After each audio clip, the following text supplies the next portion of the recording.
Black African power. What's good? What's happening?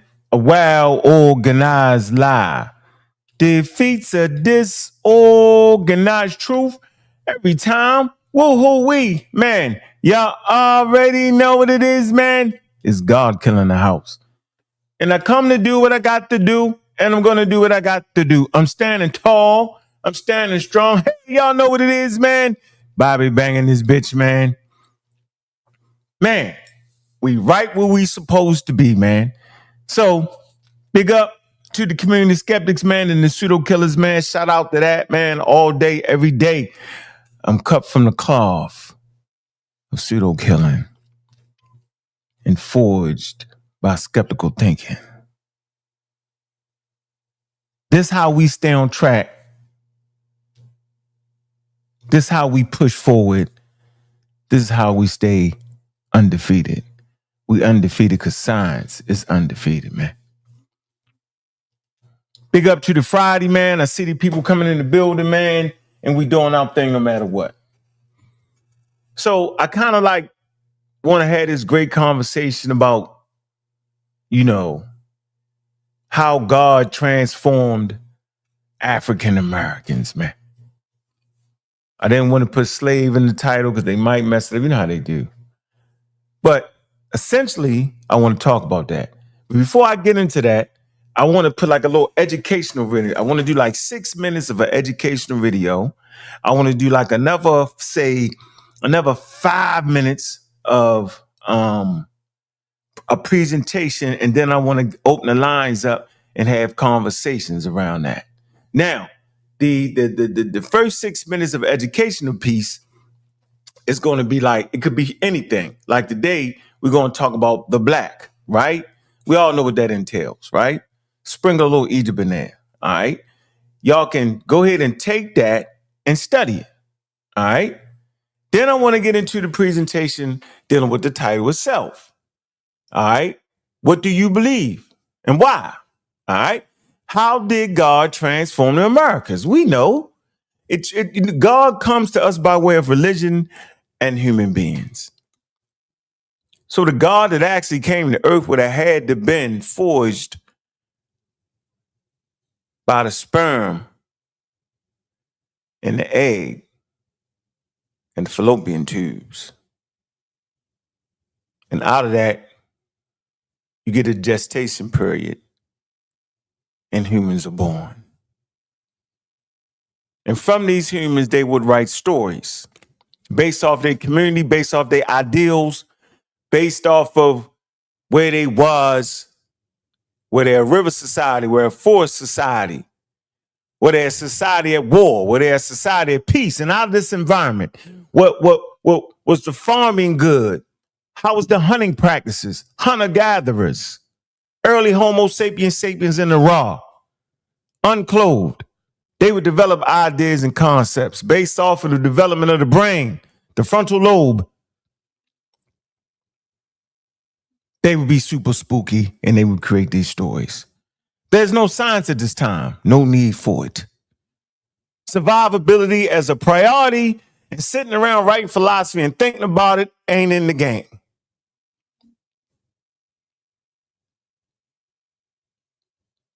And this is where we all fall apart. So we've been trying to get people to understand the difference between why you believe. That's part of the mechanism. It's in your genes. Now, being co-opted by a particular religion is what humans do. They co-opt a process that's already naturally occurring, and they have you believe in all kinds of things. The river is the God is invisible. The snake is the God. The dragons flying through there. The ghosts, the spaceships. And in America, they always believe in spaceships. Yeah, the UFO is America. Dragons is Europe.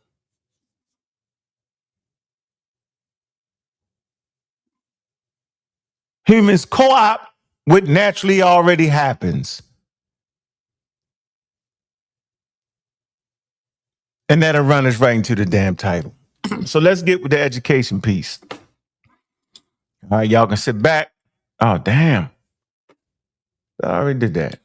I guess I didn't. Hold on, let me get it. All right. I want to get right to it. Okay. All right. Let me get this right here so we can enjoy that, man. I see the people in the chat, man. Gonna go for about 3 today, man. I see you, Cedric, man. What it do, what it do, what it do, man. I see you. Omar Reed, what it do, what it do, what it do. I see you, Omar Reed, man. I see you.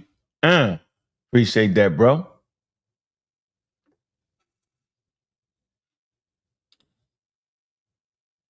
2 joules. Ha! Kick that shit, homie. Man, y'all want y'all questions, man? Y'all got to hit the super chat, man. Especially if y'all in the community skeptics, hit the damn super chat, man. Depending on where you watching it from. Hit the damn super chat. All right?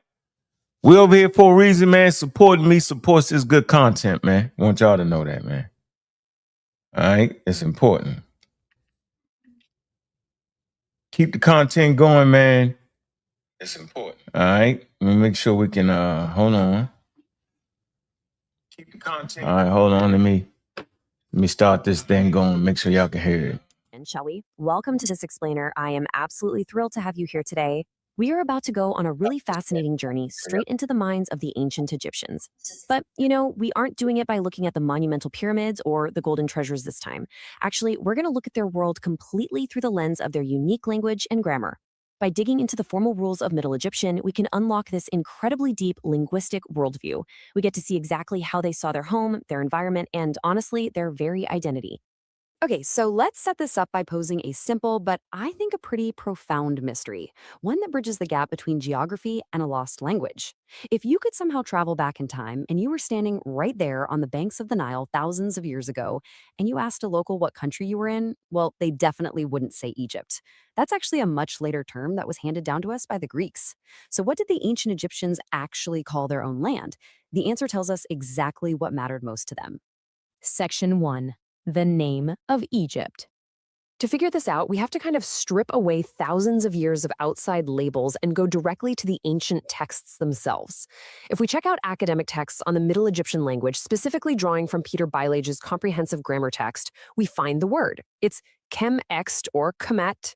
Now, grammatically, it's classified with an N for noun and loc for locative, which simply means it designates a place. But the literal translation? The black. When ancient Egyptians wrote this word down, the black was absolutely equivalent to their entire nation, specifically the Nile Valley. They literally named their country a color.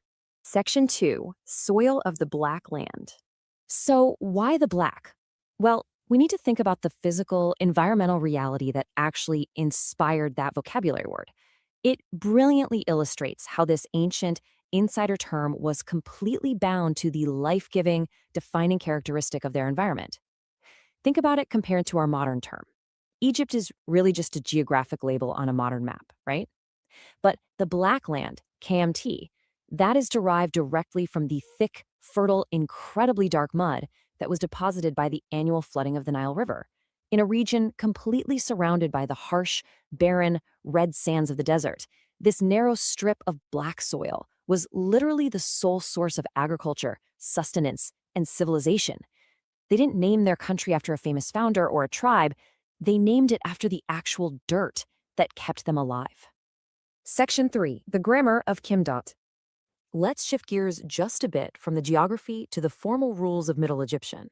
It helps to think of grammar as almost like the architectural code of the ancient mind. The way a culture structures its sentences can tell you a whole lot about how they structure their reality. Walking through Bayle's textbook classifications, we can see exactly how this word operates. First up, Kemet functions as a noun. So it's not just an adjective describing the land, it is the entity itself. Second, it acts as a locative. The language formally categorizes it as a specific physical place in their world. And finally, it ends in that ta suffix. In Middle Egyptian, the ta actually denotes the feminine gender. So the name of their life-giving homeland is grammatically feminine. It's a structured, specific locative noun. It's just a beautifully precise linguistic tag. Section 4. Translation and context. Let's pull this out of the dry grammar rules and get into the vibrant textual journey of how these words were actually used in everyday ancient sentences. Seeing the grammar in action is where it gets really fun because it helps us understand the nuance of the scribe's pen. Take a quote from a classic Middle Kingdom tale, one that's often called the tale of the shipwrecked sailor. In English, we usually translate a specific line as all delicacies of Egypt, but if you look at the transliteration of the original text, the final word is KMDT. So here, KMDT serves as the proper noun denoting the origin place. It's the geographic and cultural basket from which all these rich, abundant delicacies flow. The translator uses Egypt to make it easy for us modern readers, but the text literally says the delicacies of the Black Land. Now, here's what's really interesting about how a royal military text treats the exact same word. In a royal conquest text, the translation reads, "He has conquered the Black entirely." Notice what's missing? The translation strips away the word land completely. It translates the noun simply as the Black. The scribe didn't even need to clarify that it was a country or a landmass, because to the ancient reader, the Black was a complete, totally standalone concept.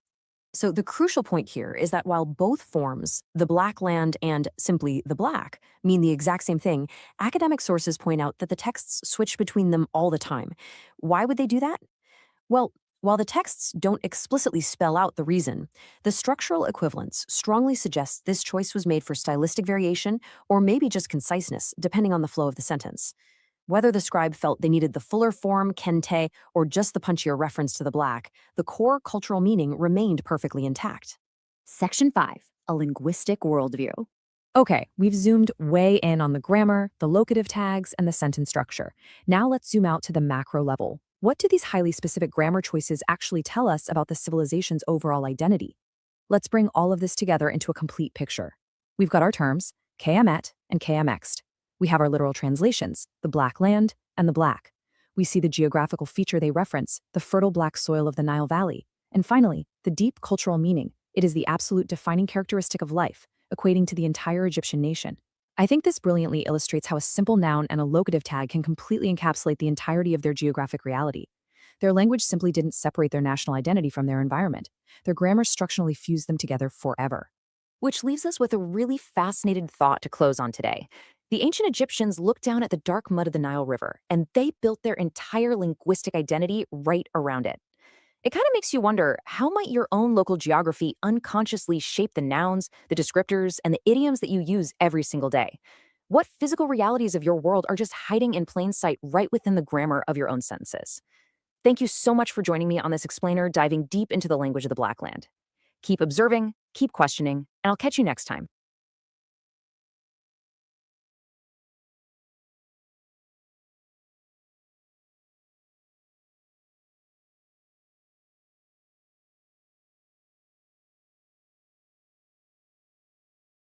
All right, so that kind of explains that real quick. Why they glossed the term and how and why they did it, and go back and look at that again, man. That's real tight. That's all sourced up, and the people in this community will argue against that because they want to apply that to the people, and it's wrong, yo. Hopefully, somebody will dive into it and try to take the debate on that, so I can bludgeon them. I don't have a problem with that, man. So let's move forward. I don't want to talk about that. That was something for you to look at. Hopefully, it kind of jogs your memory on how experts approach the situation. It may jar the way you believe it should be, but y'all need to have it regardless. It's medicine, okay? It's definitely medicine, all right? So let's move to the discussion at hand. Y'all see the title. Why do we believe? And why? No, what do you believe and why? How did God transform African Americans? And I talk about how the only God there ever was the one that came out the womb based off the union of male and female. Now y'all can debate that, dispute that, and act like that's what that it ain't that, and then you be in mythology and folklore and cultural container of social systems. Let me slow it down. You be in the middle of somebody's beliefs and what they thought it was. It's not based in reality. Reality clearly tells us that everybody listening to this broadcast came out their mother by way of their mother and their father. Take any of those pieces away, nobody will be born. All right. So let's get to the presentation, right? Let y'all know right now. Let me see how many slides I got. This one was a little long, but I don't even like to go this long on this. Shoot, I think I might go. Yeah, I probably need to go. Man, this was a lot of information right here. I don't even want to bog it down like that. I swear I don't. I think if I can get y'all to, let me see. I usually try to do 5, man. All right. I think I want to stop y'all at, maybe I do 8.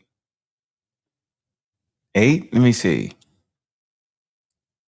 Conjuring, healing, agencies, and protection. Think I want to stop y'all there, maybe? Yeah, I'll stop y'all right there. All right, I'll stop that right there. All right, that's what I'm gonna do. I do the 9 for y'all. All right, you do the 9 and get this up out of here, man, and open up that line, and we can have this conversation on, why y'all believe what y'all believe. Man, he's created this and created that, and believing that, and God, you wild because you're a non-believer. You're a black non-believer. You're an African American non-believer. That's different. That's a different thing right there. Different. Man, I appreciate everybody sliding through. We're going to get through this quick so we can get through the conversation, man. So we talking about religion and enslavement in the Americas. All right. Transformation and reliance. How did that transform who we was? A lot of times in this community, man, there's a weak foundation of our story and our history. And if you sitting there watching this thinking you're a Native American, then this ain't got nothing to do with you. So you think. All right. I'm gonna say it again. If you sitting there thinking you're a Native American and ain't took a genetic test, which could answer the question quickly and accurately through the lenses of science, you doing what this whole thing was designed to do. It was designed to part you, to separate you, to take you out of the human family and reforge you under the gauze of oppression. So African American culture was formulated under oppression, and they call it colonialism. Whether it be Islamic colonialism prior to the transcontinental slave trade, the Saharan slave trade for 800 years, or whether it be Christianity colonialism. It's colonialism. It's part of who and what we are.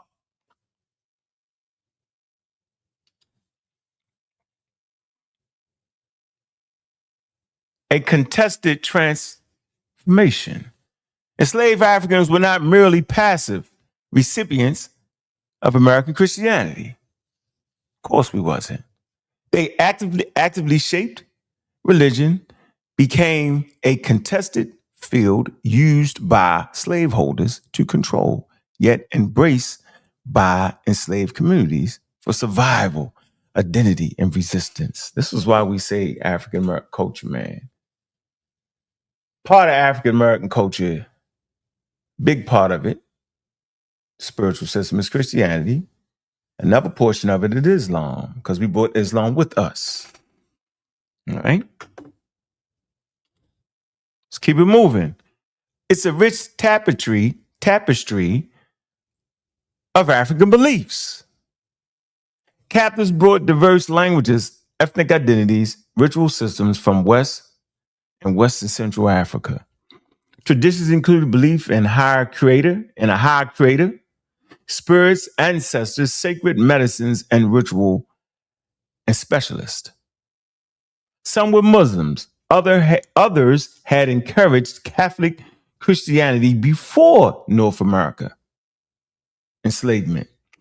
Once again, others had, encountered Catholic Christianity before North American enslavement. Transformation was from multiple African systems into, this is what makes us unique. The transformation was from multiple African systems into new African American religious forms, not from no religion. So we came over here with religion, and anybody trying to act like that what we was practicing wasn't religion, cat. And I explain it this way. Religion is a system, set beliefs, cultural awareness, rituals like weddings and funerals, like song, like dance, like worship, like ancestors. Religion don't necessarily mean God. It represents a people's ideas and how they are trying to manipulate their ecology for some understanding. We talking Stone Age, Bronze Age, Iron Age. Transformation was from multiple African systems into the new African American religious forms. So what you're looking at here is the transformation out of just merely being a continental African. I'm going to say it again. Culturally, you're witnessing here the transformation from being a continental African to an African American or Black American or a foundational Black African American. Disruption of African religious life. The slave trade scattered diverse peoples, preventing the full production of a single African groups. Ritual specialists, elders, kingship systems, and sacred landscapes were separated, making intact practices difficult. So we see we didn't have those intact practices that a continental African would have. Natural population growth in North America fostered creolization, blending African memories with new American contexts. All that's important, ladies and gentlemen. Crystallization. This is why we always say we're not Africans. We're not continental Africans. We're African Americans. We're foundational Black African Americans. We're amalgamated in the Americas. Natural population growth in North America fostered creolization, blending African memories with new American context.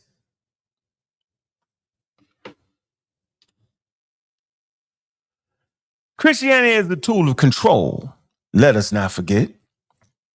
Enslavers promoted and restricted Christianity, emphasizing obedience, labor, discipline, and deferred heavenly reward. Oh, man, you get your damn reward in heaven. Biblical texts on servant obedience were highlighted while liberation themes were suppressed or downplayed. You see how education would have helped you in that situation? And learn how to read. Education, right? And fundamentally speaking, that has not changed today. Fundamentally speaking, we are oppressed through our ignorance, ladies and gentlemen. So you see how this oppression was fostered. It was fostered through ignorance and misrepresentation of a text that could go either way. You could use either way on the text. That's why we say it's truth and falsehood strangely mixed. Because you can mix it in and mix it back and bop, bop, bop, bop, bop, bop, bop, bop. That's why we don't deal with it, because it ain't straightforward. This religious teaching was deeply shaped by the political economy of slavery, serving social control. Oh, man, hold on. Let me get that out of there. Baptism, not freedom. Colonial Virginians in 1667 law declared baptism did not exempt enslaved people from bondage. I say that again. Baptism, right, did not exempt you from being a slave. Christianity does not exempt you from racism in America in 2026. It does not give you a special pass. It does not give you a special way. It does none of these things. It does not help you to secure food, clothing, and shelter and protection of that. It is your belief that it may do these things.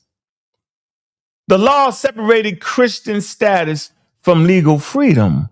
allowing conversion without treating slavery. They could change the laws back and forth. The message was clear. Christianity was offered, but full human equality remained denied by law. So Christianity didn't give you your humanity. It didn't give you your ability to be equal. It did none of these things. They denied that. They denied all access legally to your humanity. You would have to get that through your education, through your understanding of the world around you. And this is what we do around here. We educate you on what it means to be human. You don't got a lot to kick it. Reclaiming faith, a path to liberation. Now watch this. Watch how these enslaved Africans start to change. It say enslaved Christians identified with Israel in bondage and Moses confronting the Pharaoh for deliverance. This is what they doing in 20. Tazariak and all them, they doing this right here. They swear they the black Hebrews. Like, no, this was a slave practice. So enslaved Christians identified with Israel. What better way to identify with a people than try to become them people, at least in your head? You dress up in costumes in disrespect of a real African nation. You see that right there? Watch it. Enslaved Christians identified with Israel in bondage and Moses confronting the Pharaoh for deliverance. Actually, the only African in this statement would be the pharaohs. So in a weird, strange way, as you have identified with the bondage of Israel, which you think as a Christian will help motivate you, you're actually going against indigenous African leadership, kingship, and godship without even knowing it. Ignorance rules the day. The Bible became a language to critique enslavers, unclaimed Christianity, morality. I'll say this again. The Bible became a language to critique enslavers, unclaimed Christian morality. They emphasized the God of liberation and justice for the oppressed, not merely obedience. They still kicking that right now today. This forged a distinctive black Christian theology. Watch this. Your religion, your social system is steeped in what, y'all? This forged a distinctive black Christian theology rooted in suffering, hope, justice, and freedom.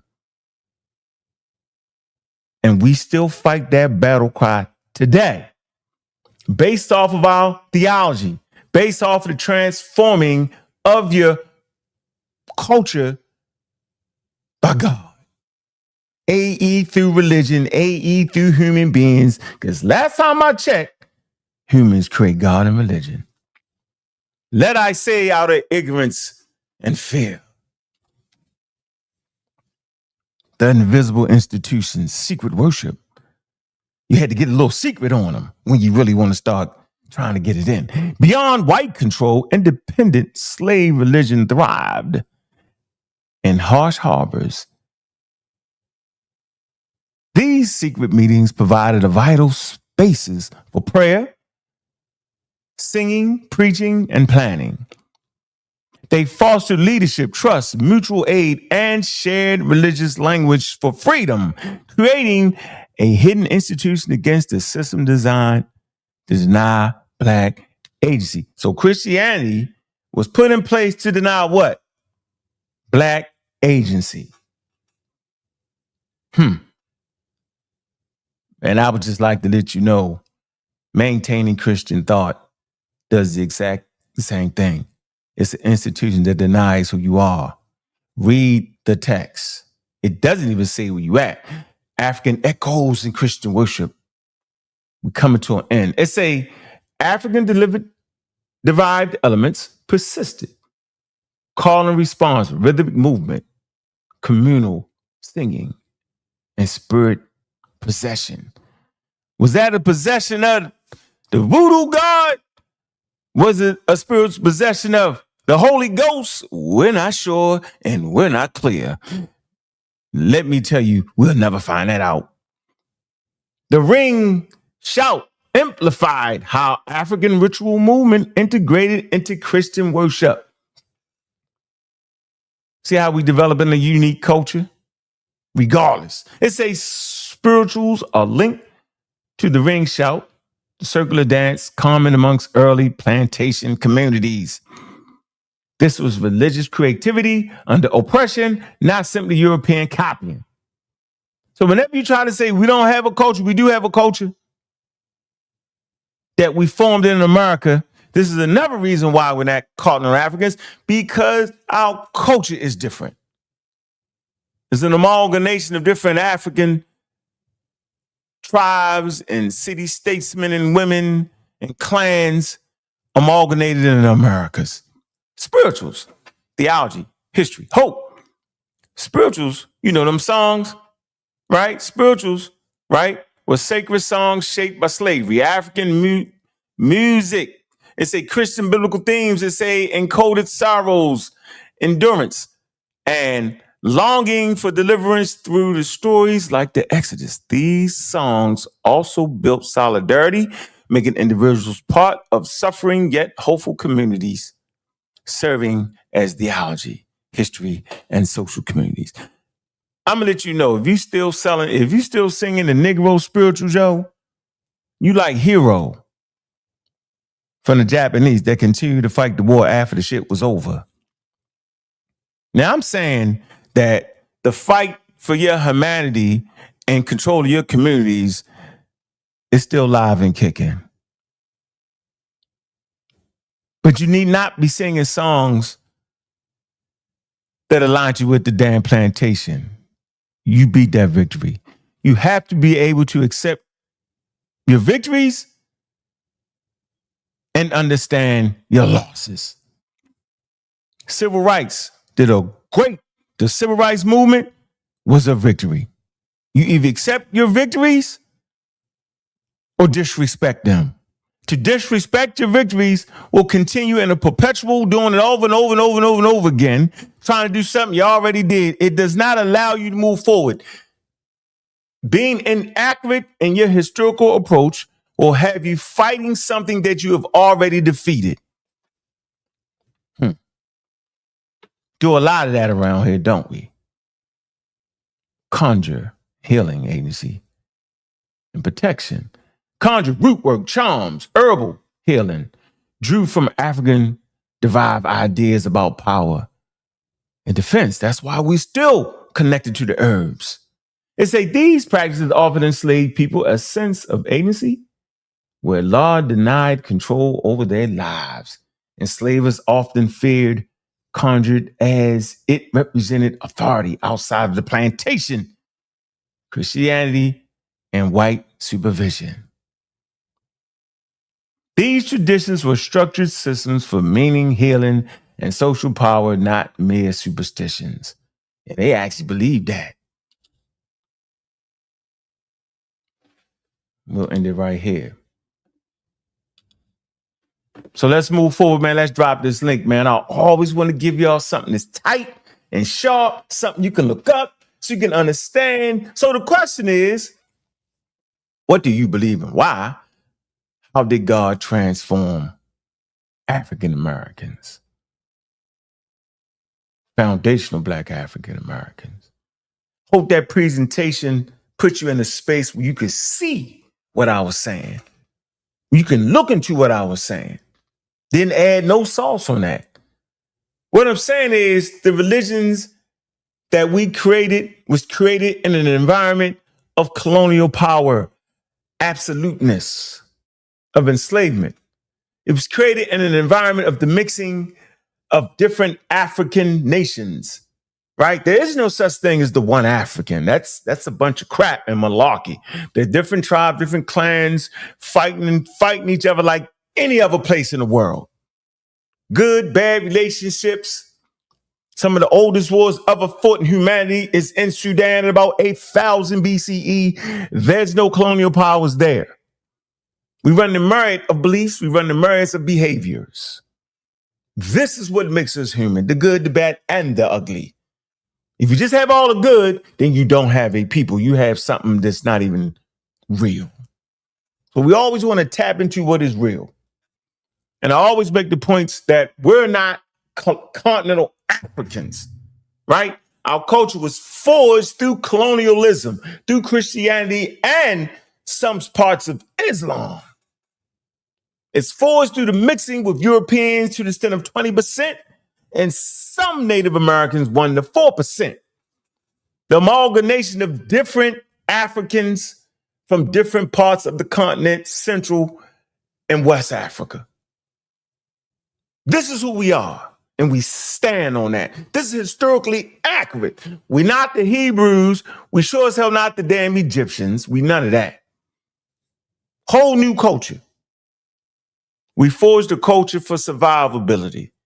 But this culture has to transform, has to change, right? You have to change based off your victories and based off your losses. If you keep doing the same thing that got you beat, then you're going to be in that same place when you got beat. If you don't adhere to your victories and learn from your victories, then you can't stack victories. When you stack victories, you start to have gains. You have more gains than losses. This is important. The lie. Promoting a lie in your community is devastating to your community because it does not allow them to understand where they at. If you think you in ancient Israel somewhere, if you thinking you in the middle of the Sahara somewhere, then you're done. You're not going to be able to push forward, right? If you think that your ancestors was thinking like you're thinking right now, you're mad. They wasn't even thinking about colonialism. I'm saying pre-colonialism. You in post-colonialism. So if you're trying to take those ideas that you have in your head and place them on them people, you're done. So I dropped the link. Anybody want to get into this healthy conversation, man? You want to know about why do you believe what you believe? I'm showing you why you believe what you believe. You believe what you believe because you're an amalgamation from different Africans, use 54 countries in Africa.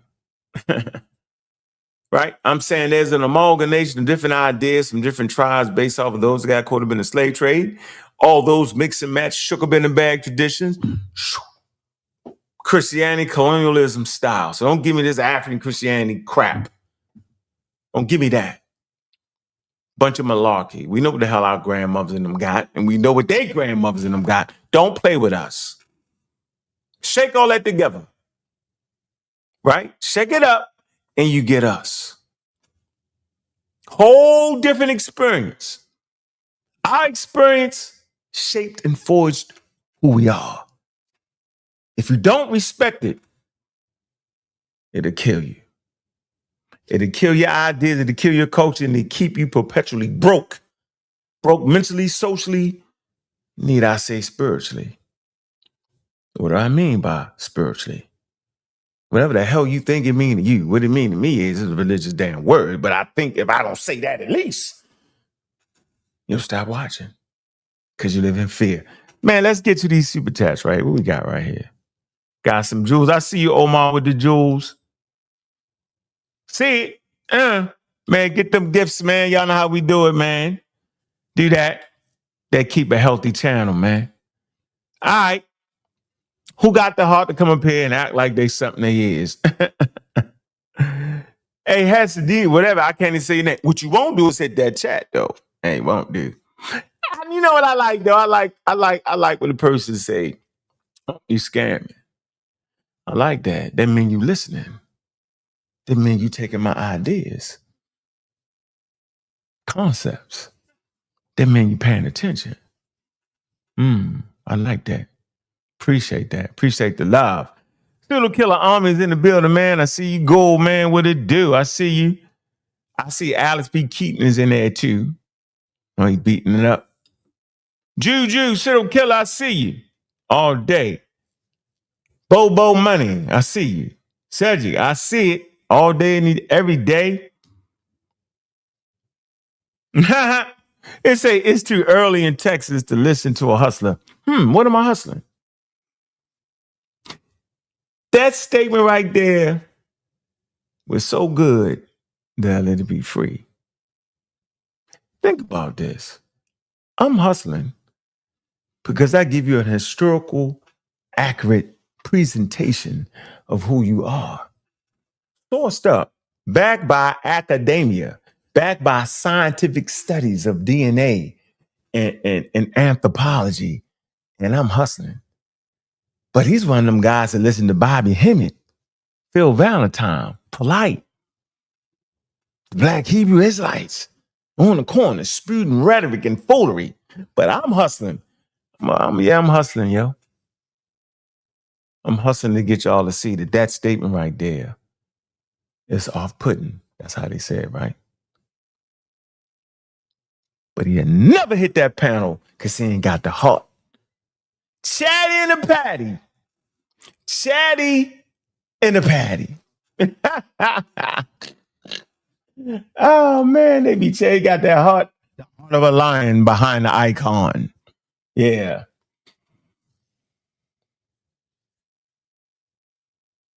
What's up, scamming?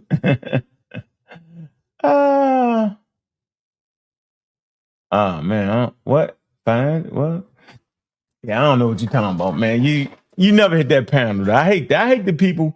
I'm gonna start alleviate those that don't hit the panel, or at least don't. You at least gotta hit the daggone comment thing, man. You at least gotta pay for that. So we done with that. Yeah, 11:19. I see you, man. Yeah, you got delusion, yo.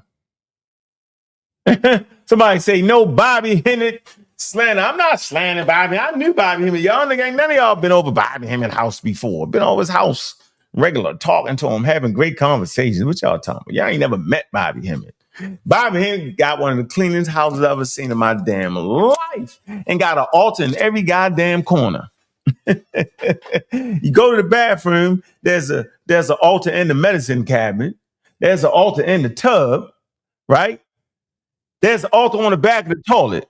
I ain't lying. I kid you not. There's a Christmas tree with fairies on the Christmas tree. There's an altar in the fireplace. There's an altar in the oven. Altar in the where the dishes go. You think I'm making that up? U.S. Freedom, what's up? Peace, and thanks for having me up. And really, I gotta salute you for this particular topic because Your mic sound wow. I apologize. I live in the tropics. I'm at the beach. All right. I'm gonna try to make the statement brief and then mute up. But I gotta salute you for this particular topic because it's past due, and I want to see the Hebrew Israelites and the Comedics and the people that claim that Muhammad was black. I want to hear them call in because when I asked them, okay, if you're Kemetic, why don't you have any Kemetic DNA? If you're Hebrew Israelite, why don't you have any Hebrew Israelite DNA? If you are the original black Arabian, why don't you have any Arabian DNA? They all get triggered. And I'll say this in closing, just so I'm not long-winded. Really, us as U.S. freedmen, as African Americans, many of us lack a ethnic self-esteem. We have to realize, no, we're a holy people ourselves. We don't have to cosplay as anyone else. But All right.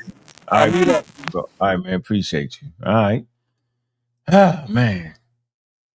Let me drop the cash app, man. Show some love on that front. Let y'all escape without that. We will have none of that. All right. Let me drop that for y'all. Drop that for y'all. Show some love in the cash app world, man. And, appreciate y'all jumping on the daggone panel, man, with some heart. Unlike some of the people, ain't got no damn heart. They rage bait. That's what we call it, rage bait in front of Chatty and the Patty rage baiters.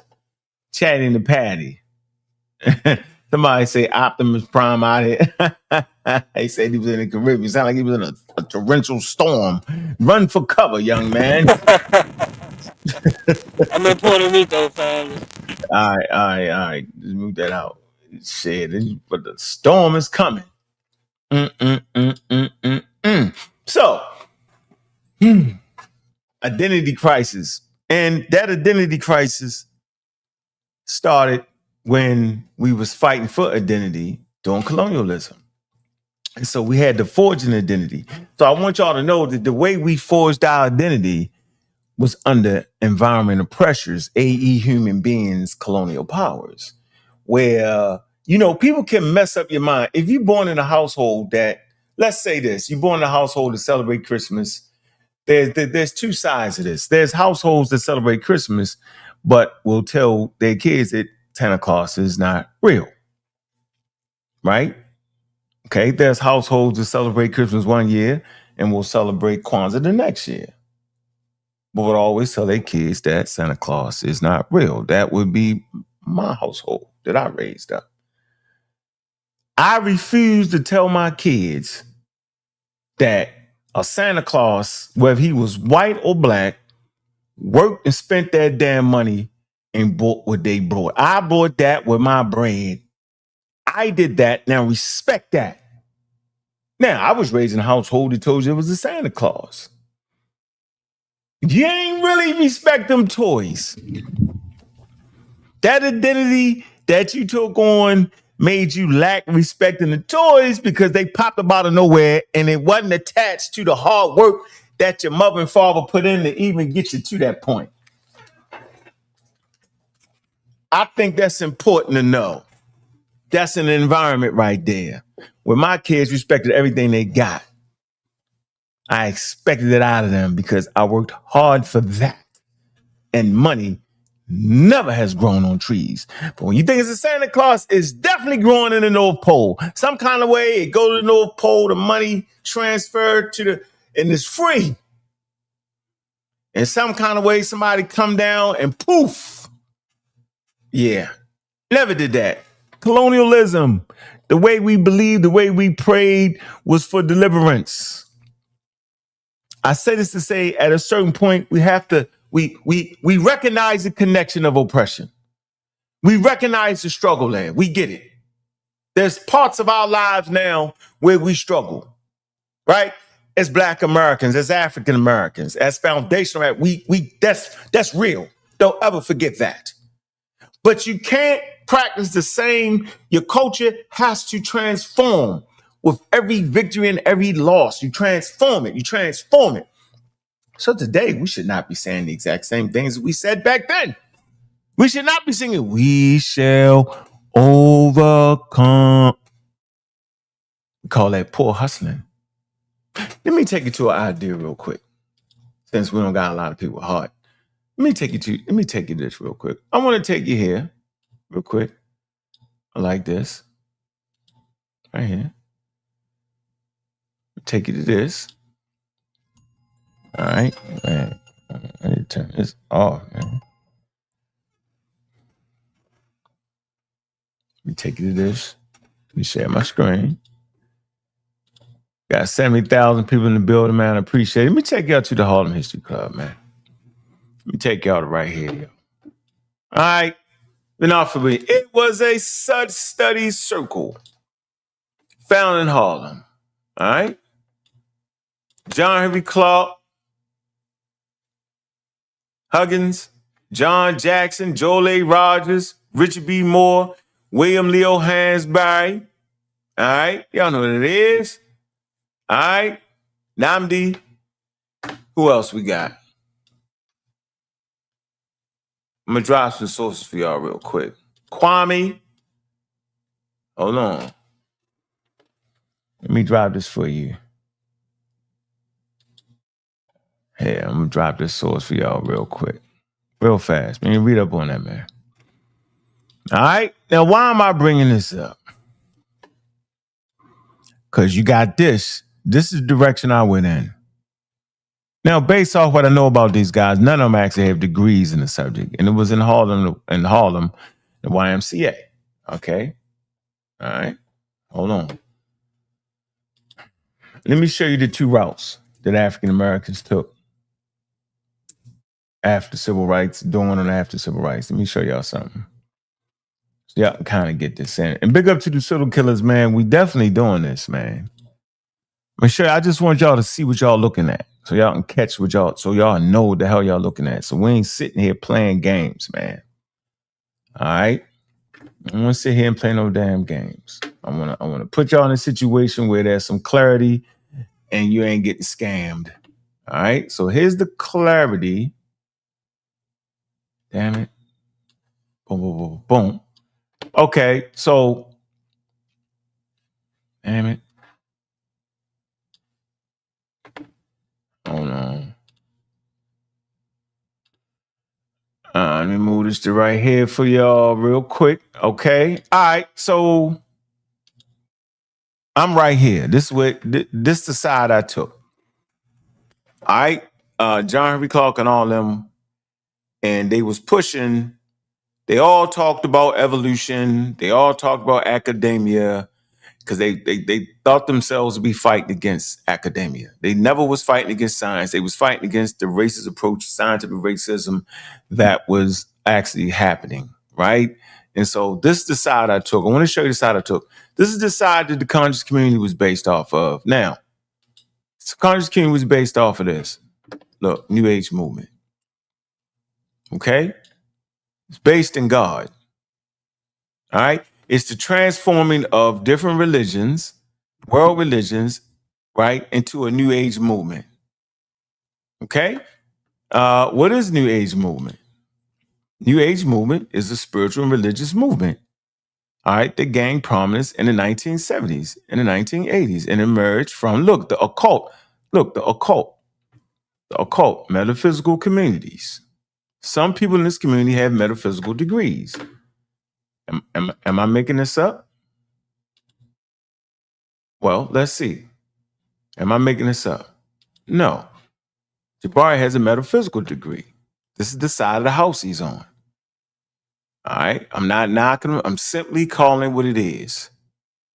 Right? Now, y'all can call it hate. Call it what you want. Right? Don't forget about the Reggie hate, though. There is no way that I can talk about the New Age community and not talk about people that has degrees in divinity from a metaphysical website. There's no way for me to get the message across properly. So if you say it's hate, but it's definitely not slander. It is absolutely correct. All right. He's also pushing for his metaphysical degree, doctorate degree. It's all right here. Okay. So I'm never on this side and I'm never going. I'm going to always be on this side. I'm going to always be right here. All right. And I'm never going to be right here. So I'm always at war with this New Age movement, which is the occult, the metaphysical community, anticipating a future era of love, light, achievable thought, personal transformation, and healing. Y'all always talking about the healing and all that. And the unks get the humming. Yeah, that's what y'all do. I'm never going that route. Okay? Never going that route. That's what y'all do. The movement gained significant momentum in the 1960s and 70s. The key development, including David Spanger's idea. Hold on, let me wait 1 second. Let me get to Joe Dirt. What's going on, brother? Good afternoon, Uncle Cat. How you doing, Man, big brother? how you doing, man? In the game, doing like we doing. I see you riding and chilling. What's on your mind? I'm schooling them right now. I see you. Yeah, I don't want to interrupt too much. I'm not going to say too much. Mm-hmm. I just want to touch on two things. First, when you have belief in something, is because when you believe in something, it's because you don't know. I think we have access to way too much information to have a belief system still these days. Mm-hmm. Secondly, I wanted to ask you a question. If by any chance you caught the presentation the other evening that Reggie gave on the Homie Squad. Okay. And if you did catch it, what are your thoughts on the information he presented? I didn't actually. I seen bits and pieces of it. I was getting people was hitting me up. Oh man, Reggie doing. Yeah. Okay. So I'm not quite sure about. Okay. The homies. The homies. I think it's good to have them around. They're not gonna go. What they're not gonna do is I don't think they're gonna ever go full blown pseudo. So that's good. That's a good. Right. And the pushback is always warranted. We always need pushback. It just makes us better. Right. Reggie, he's a pretty good researcher, I think. He's a champ, right? He did a great job. in that debate. And that's what we look for. We look for competition. That's why we watch. But my thing is this, bro. I'm always never going with the new age movement. And now we're gonna start beating that drum because I want y'all to see what I'm seeing and why I'm saying what I'm saying. This is not coming from a place of hate. This is coming from a place of debate and coming from a place of accuracy. Right? If I don't do it, then who gonna do it? Y'all can't seem to see it. If you got an unk that's bigger than your forearm, you in the new age movement. You got a funny hat. The funny hat. It's a new age movement, man. You know what, Unc? Not to cut you off. After the information you presented on Reggie, I went back. I was at the debate. I paid to see it again. Right. I'm like, I can't be bugging. And you know what, Unc? Mhm. I changed my stance. Because at first I had felt like Jabari edged him on the debate. Right. After I went back and looked at everything Mhm. and I seen it from a different vantage point, Mhm. Reggie did a hell of a job. Shout out to Yeah. big brother Reggie. Yeah. I'm looking forward to him taking me on a tour at the Met. I'm trying to work that out with him. You But got to. Hey, listen. yeah. Listen to me, I'm yo. trying to.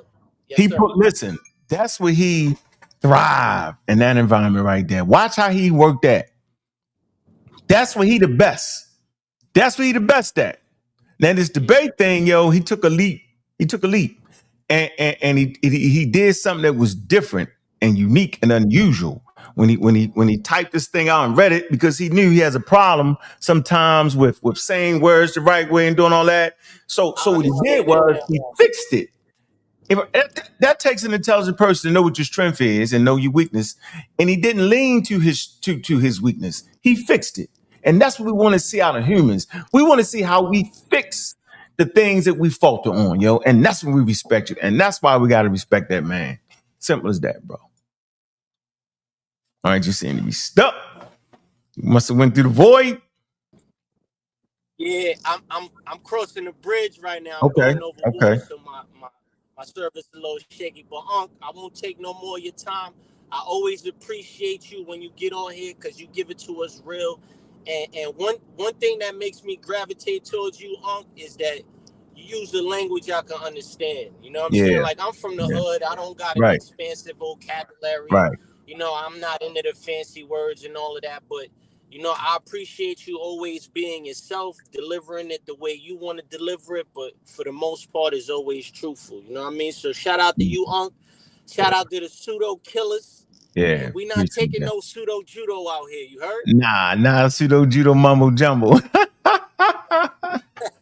Nah, All we right, ain't doing it. later. I appreciate you, man. Always appreciate Peace. those good calls that come through, man. Scrutiny is real. Misinformation rules the day. And a lot of times y'all don't even know what the hell y'all looking at. When y'all look at me, man, y'all looking at the person who had to transform itself right in front of y'all, right? I had to work that thing right. Um, So I always felt like I speak the language of the people. I always felt like I could go in an academic setting and parlay, right, with that type of crowd. I always say this: I can waddle with bums and dine with kings, right? Could always speak the king's English. I could always speak the regular people English. I could always speak the in between. I could fight with both hands. I always felt like I could fight with both hands, like a basketball. I can lay it up with the left hand. I can use my left. I can go left, right? So I could always do that, and so I think that's important. It's important to come off intelligent. I can come off intelligent. I can act a damn plum fool, right? But I got too many professionals on my team where I can't do it these days, man. And you know what I'm saying? And I get a chance to speak at universities at time, right? I'm gonna shout out this lady right here, right? And I always need to do that because we marginalize people to do the work, the community workers, man. And this is one of them. Conscious ingenuity right here, yo. That's the queen right there, yo. That's the big dog right there, yo. Conscious ingenuity, yo. Building character, confidence, and capabilities through engineering and literacy, yo. Simple as that. I think that's important. Big up to Dr. Mayat, man. She real. She doing it. We recognize the problem here. And it is what it is, man. So let me get to the next caller here, man. Let me see who we got here. Let's see. Oh, they must have fell off by mistakenly. All right.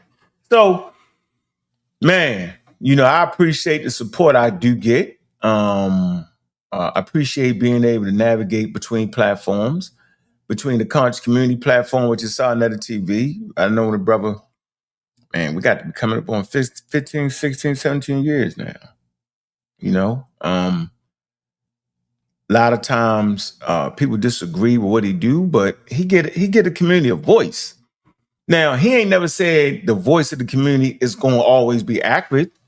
He just give individuals a chance to express themselves long before this whole social media thing, this man been throwing that mic out there. And so we got to respect that, man. So in that particular genre, he's the godfather. And for outside, he's definitely bar none across the street, in Harlem. Man, he that dude out there, man, with the background, the slave. How many of y'all want to see him go back out there from time to time? I think he need to be out there more often. Cross street from Apollo. I think he need to be out there. But he the godfather now. He know more people than you think you know. Know more famous people than you think you know. He more famous than y'all know he is. And that ain't no cat. It ain't no cat. I took a different approach. I took television, cable television. I don't even know sa.neter. So people know me through, had my own show on cable TV. Black 80s of Atlanta, big up the Black Sun. He started that. He had to bring in a hired gun. I'm an intellectual gunfighter. Then I started my own thing, Real Black Atheists, right? Both shows, cable shows. Boom, right? Jump on YouTube. Okay, one of the first on YouTube. I skipped Blog Talk, my fault. Prolific on Blog Talk. Everybody know the show. Conquered by Religion, right? Nikki Love gave me an opportunity in her show, right? And I'm definitely one of the first people that was talking like this. I wasn't there yet. I was wild all over the place. Wasn't scientifically literate yet, but I was always with that Harlem History Club thing. That was my foundation, right? My foundation never was a New Age movement. That's why I can see it, yo. I can see it like clear as day, right? Did the Blog Talk Radio thing. Prolific interviewed all of them. Remember Annie? Man, she's such a beautiful lady, right? Remember Annie? All of them. I mean, Phil, the Bobby, all of them. The pills, blue, red, green, orange, all of them. And I never held my damn tongue. Sarah, stupid SETI, all of them. What was that thing SETI used to have? I can't even think of the daggone thing he used to have. It was me and Ishmael Law used to be the army. I used to be the army for SETI. I was the general. I was fighting. Matter of fact, Black Sun had me, SETI, and a couple other people. We was doing the fighting. We was the generals of Black Sun. I remember them days, yo. Yep. Remember them days, yo. Yep. Hey, big up the Gold, man, with the super chat, man. Hey, man. Hey, appreciate you, Gold, man. Gold is an integral part of what we do, man. And the pseudo killers, man. I see you praying. Hey, praying, man. Me and you gotta do a segment all the time. Me and praying gonna do that. We think alike. Me and praying definitely think alike. We were like, nah, I can see it. I heard what she said. Mm-hmm. Yeah, hey, praying, yeah, we got them. We in case y'all don't know, we're gonna show y'all the New Age community, how that fostered, and how the conscious community is just a black version of the white New Age community, yo. And so I'm dealing with the Blog Talk Radio. For years I did that. The Raw Squad featured on the Blog Talk Radio, right? I used to have to order my yacht on the Blog Talk Radio. So that's when I was prolific. I used to interview sa.neter and all them. It was right here. It was the top dog on that. Point blank, bar none. All right, that's the man son used to fight like Cat couldn't stand him because he had all the pseudos on his side, right? And that's when we had Ngozi, we had Sanjetti, Greta Soul Tap, right? And we did our thing, yo. And then we transitioned to YouTube because I'm always an innovator. right? I was like, they're getting away from that radio thing is YouTube. And I brought all my enemies with me. Ask them. From SETI and all them. From sa.neter and them, they ain't know about this.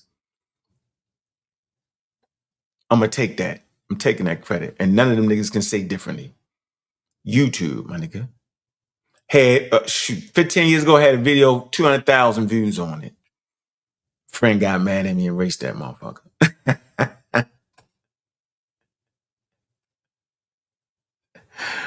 Black women, boy, back in the day. Man, yeah.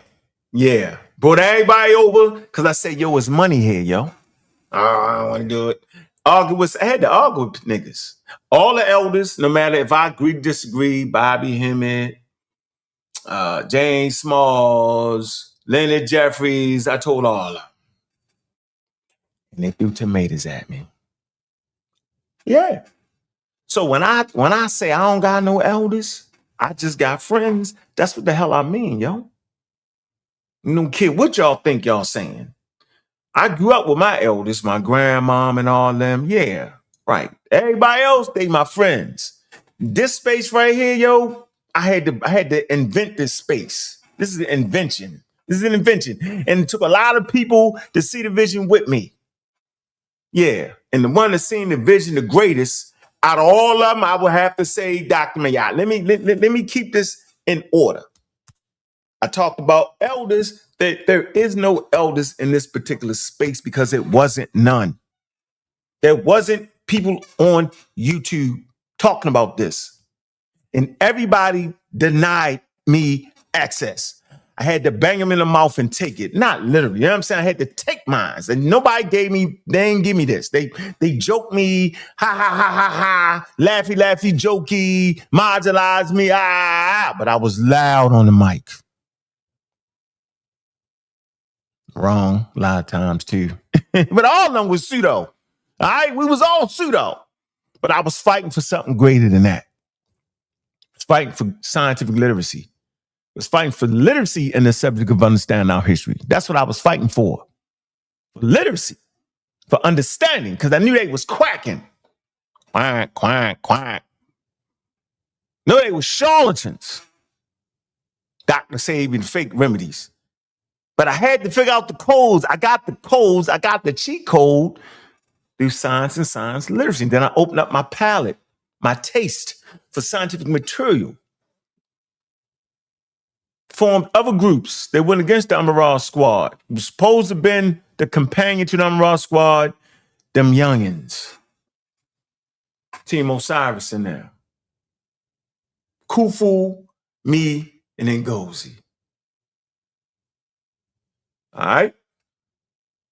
In them days, Ngozi was rocking with me when the other Amaral Squad members was probably working in their job, whatever he was doing.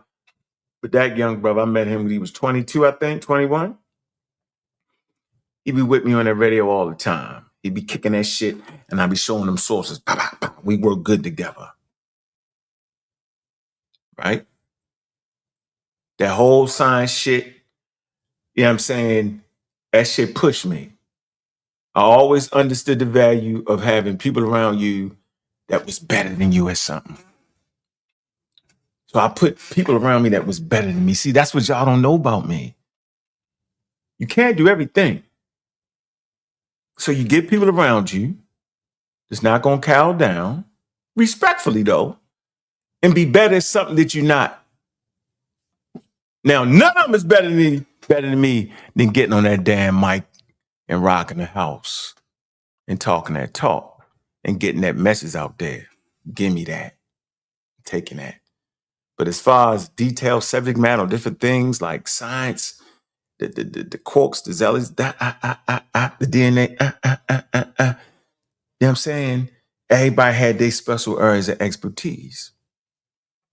I always had great general understanding. I could always take everybody complex ideas from Ngozi and them, Team Osiris to Asar, Wuja, you know, Wuja, Iron Lung nigga, you know what I'm saying? Super complicated. They super complicated. I could always take everybody tapestry of ideas and condense it to this and get that thing out to y'all. That's my special gift. They take the complex subject matter that's in the universities, that's in the minds of these niggas, right? I could condense it and make it simple for y'all. Y'all still do tomatoes. But that YouTube thing, yo, first in class. Yep. Fought against all of them. Niggas cheated. Like Pharaoh, young pseudo, aka Young Buzzy. Like, yeah, they got all my channels taken.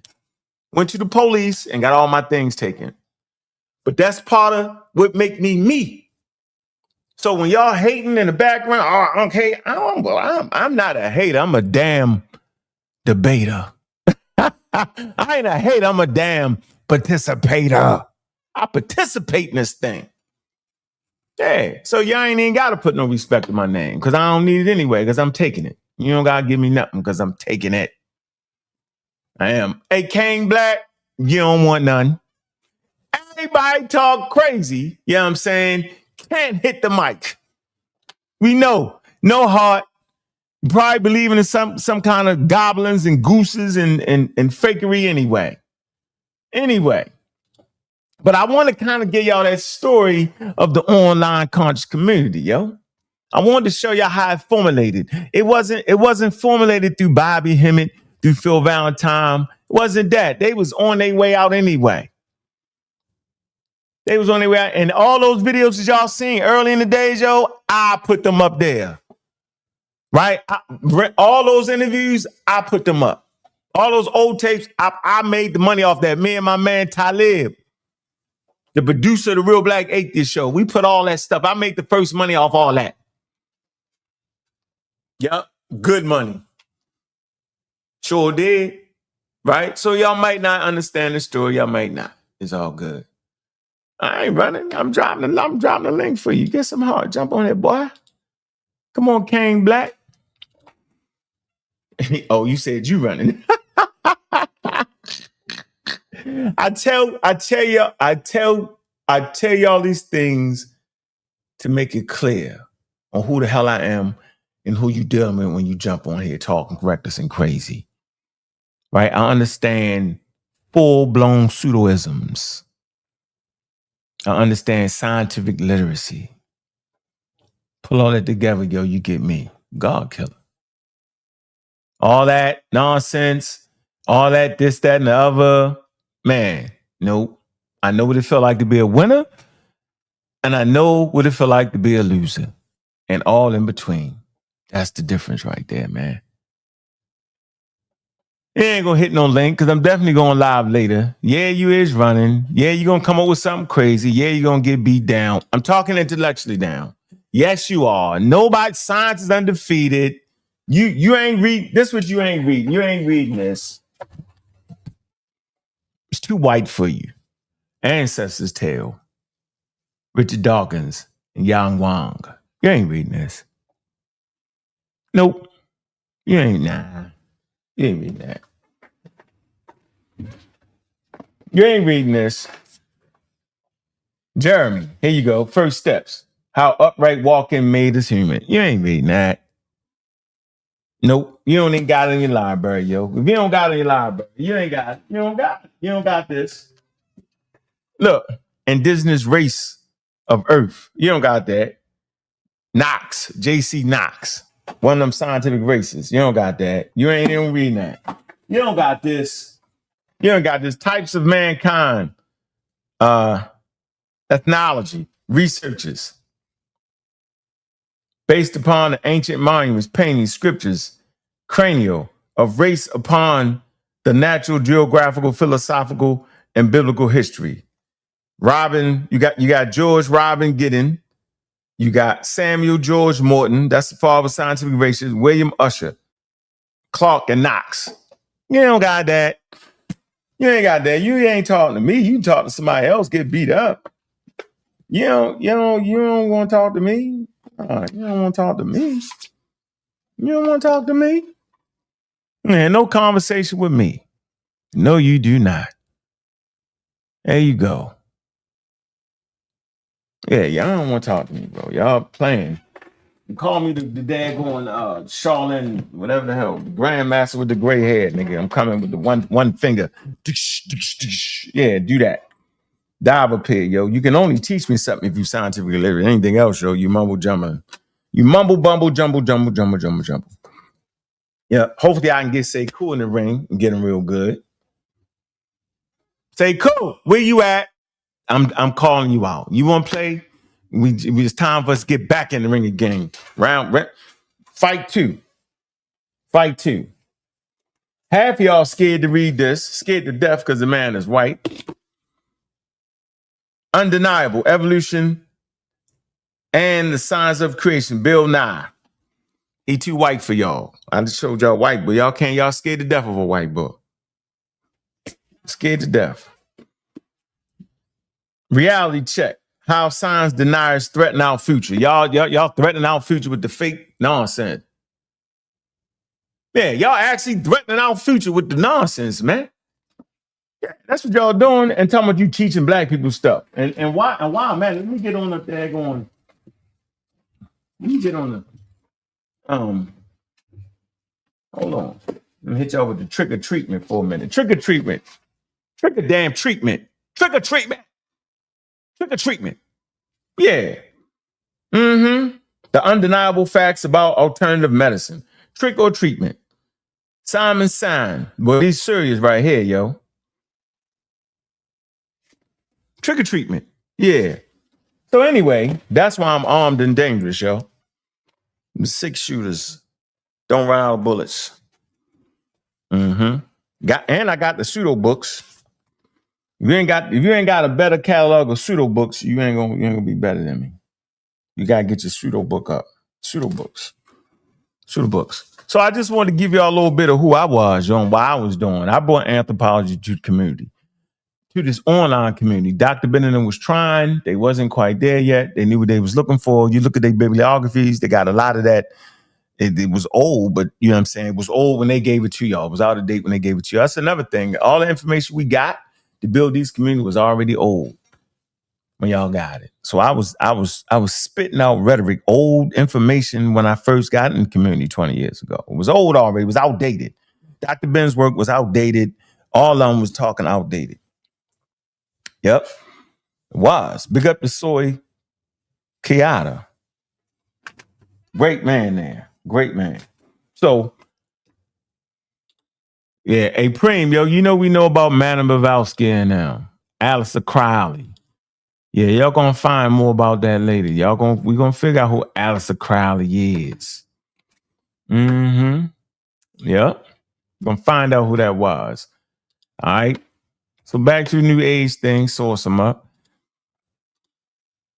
Then y'all be saying, man, why y'all so rough on these new people that coming through? Because they pseudo. What the hell? What? The standard has been set, y'all. Why I listen to people because you young come in and because you young don't mean nothing?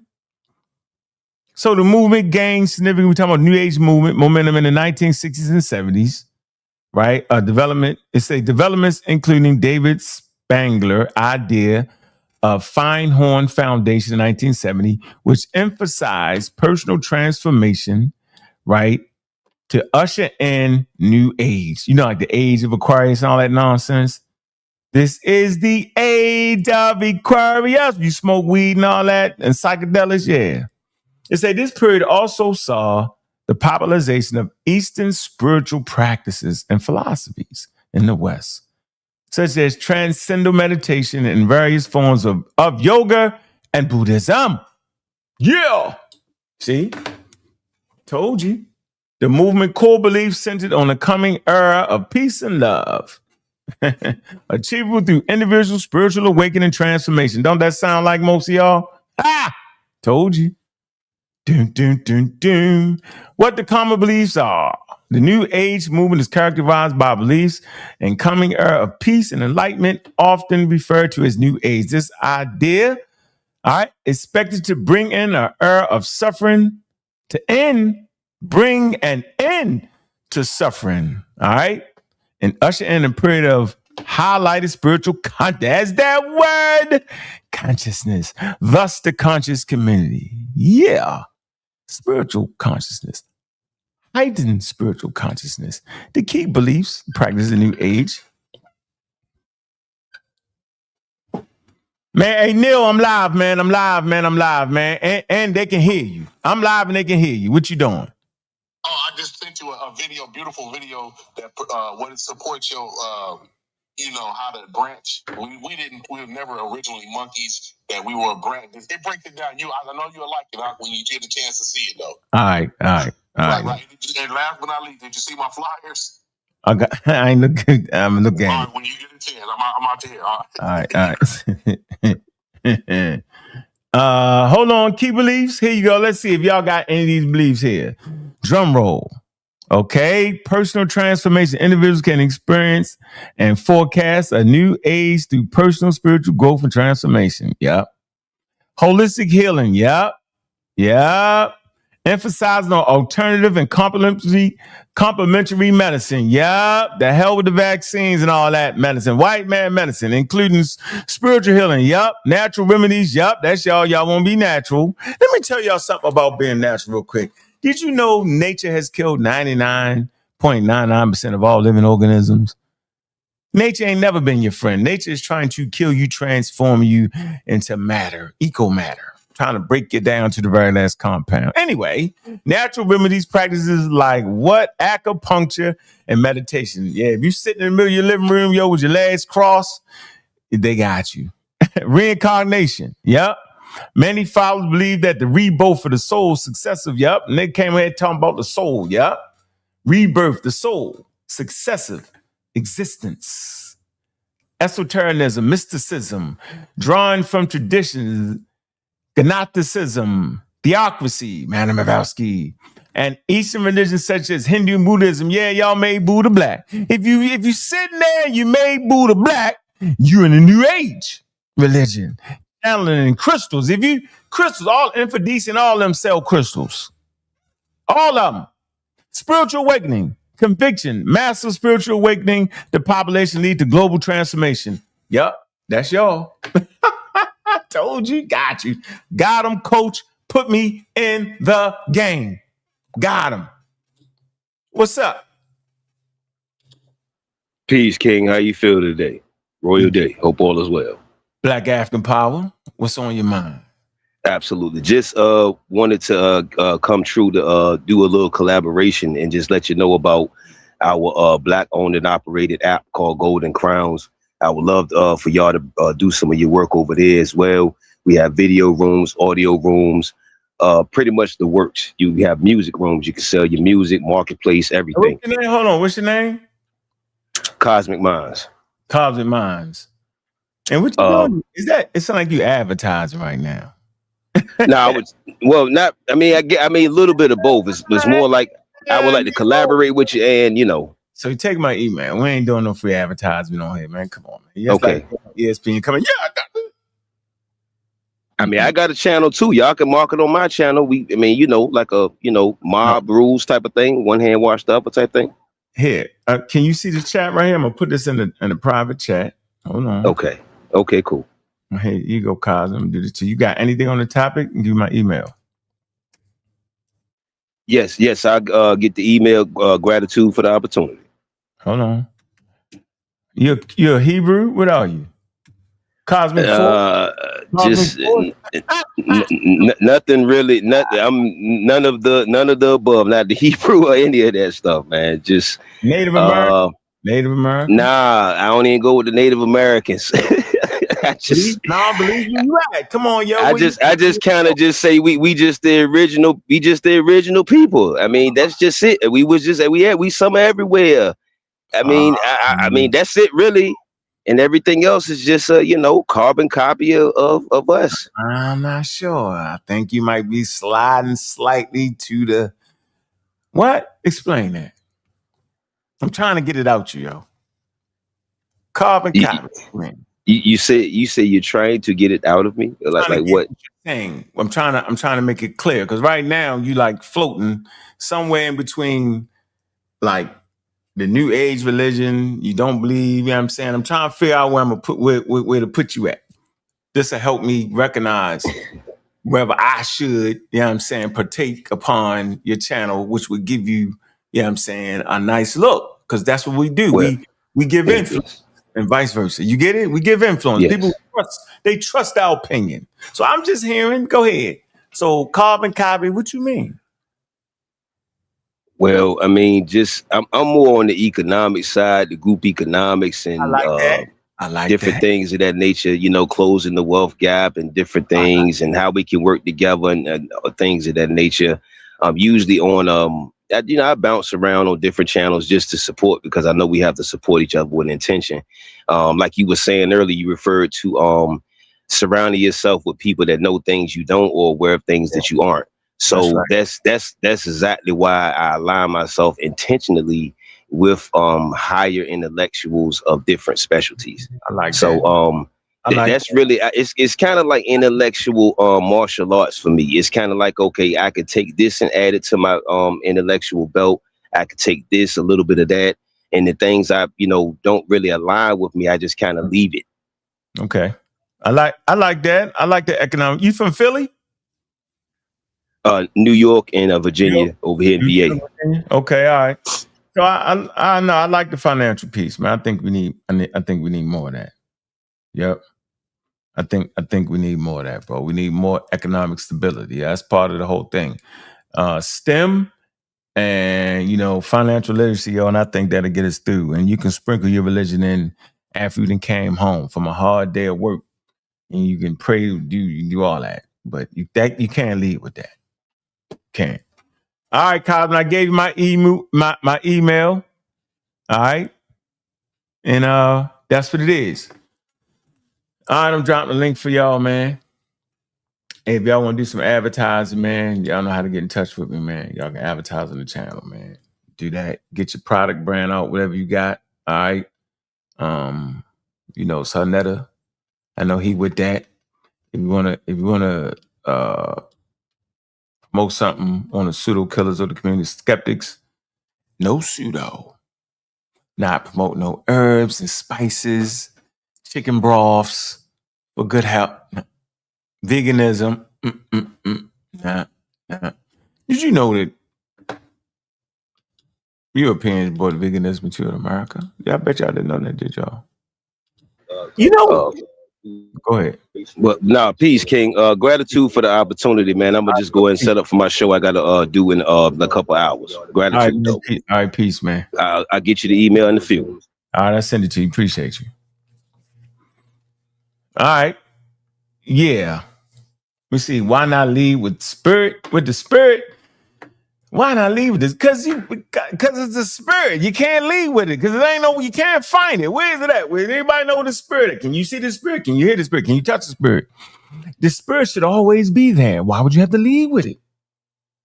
I say again, since you can't see, touch, or smell the spirit, then it should always be there. We shouldn't have to say it. The spirit should be inherent. It should already be there. It should always be working on your behalf. You don't have to say anything because it knows to work on your behalf. That's why we don't lead with it, because it's supposed to always be there. The spirit is there. You can't see it. You don't know when it's working, when it's not working. You don't know when it's going against you. You just don't know. So we don't got to lead with it. Never lead with something that you can't verify. You're going to get beat.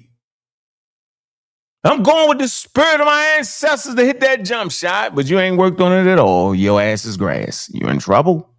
Yes, you are. Huh. All right, let's get into the super chats. Let me see where we at. All right, hit you with gold. Already did that. Got another one coming in. Appreciate you, man. The brother. Brothers from the UK, man. Big up to my UK audience, man. Man, I'm big with the UK, man. I need to get my ass across the pond. I'm officially ready to go across the pond. I am. Appreciate you, brother, man. Appreciate the people, my brothers on the other side of the great pond, man, the great water, man. Appreciate you, man. Appreciate that donation, man. That super chat, man. That's love right there, man. All day, every day. So we cooking with hot grease, yo. All right. We rolling. We rolling. I hear you, Juju. Let me check those things. Let me see real quick there. Huh? Let me see. See what we got here.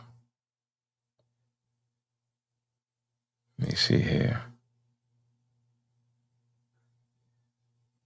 Oh, shoot.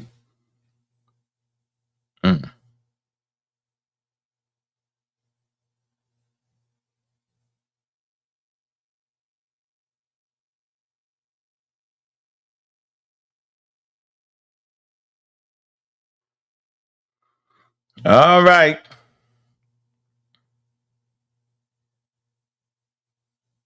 Dang, man.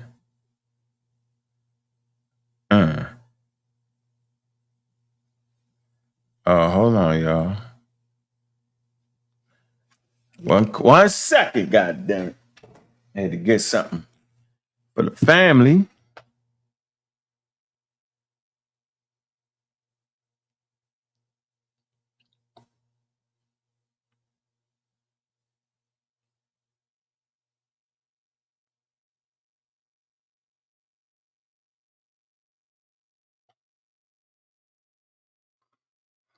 Yeah.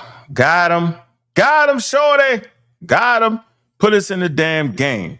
Got him. Got him. All right. Okay.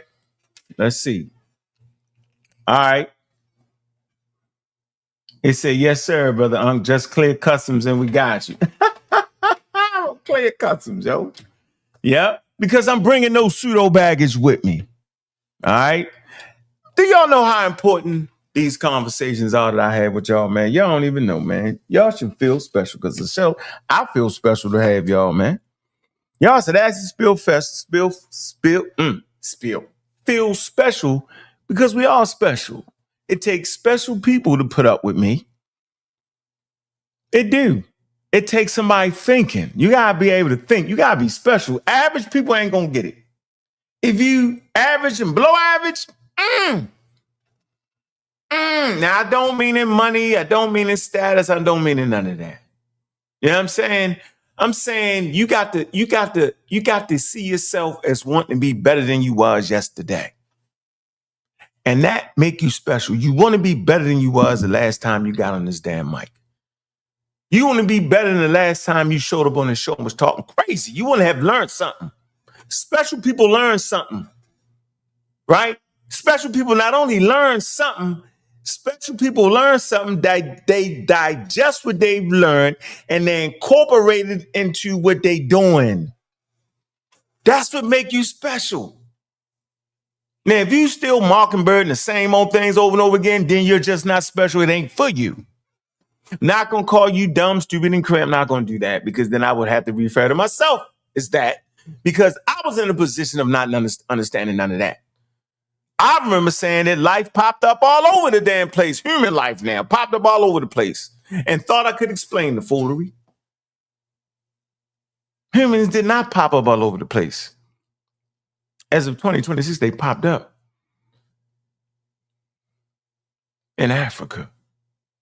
First, matured in Africa for 350,000 years, approximate. So that's why we had these conversations because do y'all know what the mandate was? I'm gonna put this back up here. Y'all forgot what the mandate was. Y'all missed it. Y'all had a mandate of understanding our history and how white people took it from y'all. Remember that? That was the calling card. Right? Y'all was trying to get, and also was some kind of wow. That Dr. Benjamin was wanting to get it right because they felt like colonial powers had taken away from our agency and our history, and they was furthering racism. All right. Okay. So Dr. Benjamin was moving forward. So let's see this real quick. The New Age movement differs from traditional religions. All right. Eschalectic and, well, I can't even read it. Hold on a minute. Yeah. Synchronistic. Hold on. Yeah. Let me see. Syncretistic. Yeah. Okay. I said that. Synchronistic. Synchronistic. Synchronize and shit. Syncretistic. Synchronistic. Let's look it up. Let's look it up real quick. All right. I think it means to sync, put things together.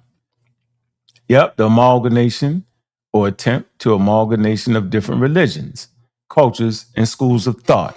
Ain't that what the conscious community do? Right? Damn right. Exactly what they do. Eclectic. All right. Eclectic. Let's look it up. All right. Eclectic. Diverting ideas, styles, or tastes from a broad and diverse range of sources.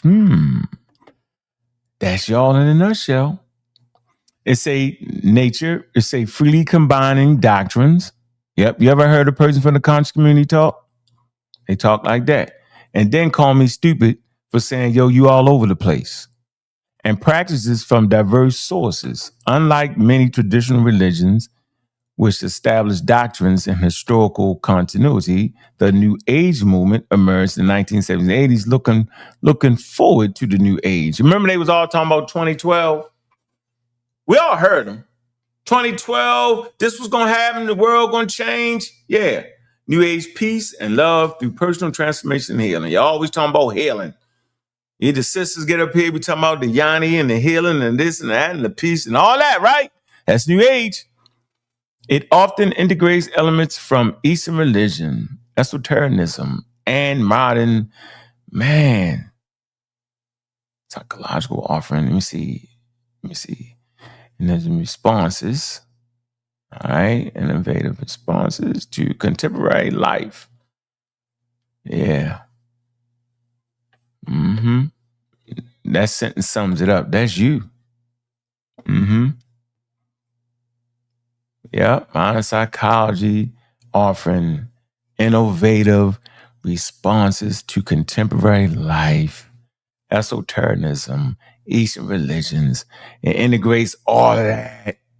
Traditional religions typically have more defined structure and historical lineage, whereas the New Age is characterized by its fluidity and adaptability. You can take a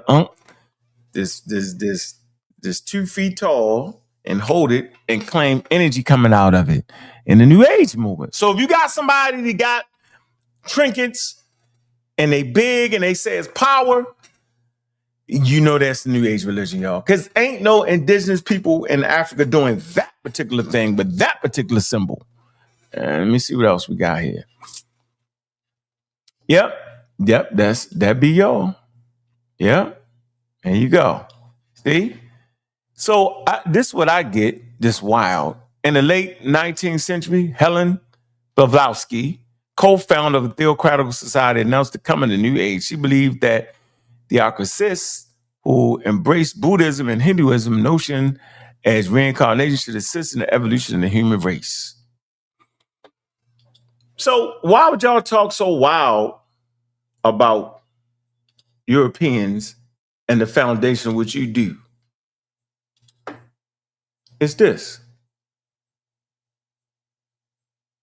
I find it to be wild to me. Then y'all get on me, be like, what you talking about? What you doing? You bring the white man information I never have. I simply brought the information presented by the natural world around me, based in anthropology, archaeology, biology. These are the natural sciences, evolution. While y'all was tricking off doing this. Told you. Yep. And talking wow. Tried to tell y'all that, man. Man wouldn't pay attention to me. Y'all was reading this. The Serpent Power. I'm trying to find, I know he got a whole book. Hold on. A whole book. Watch this, yo. Damn. Here you go. Got him, coach. Put me in the damn game. Got him. Here you go. This is where y'all got that from. Told you.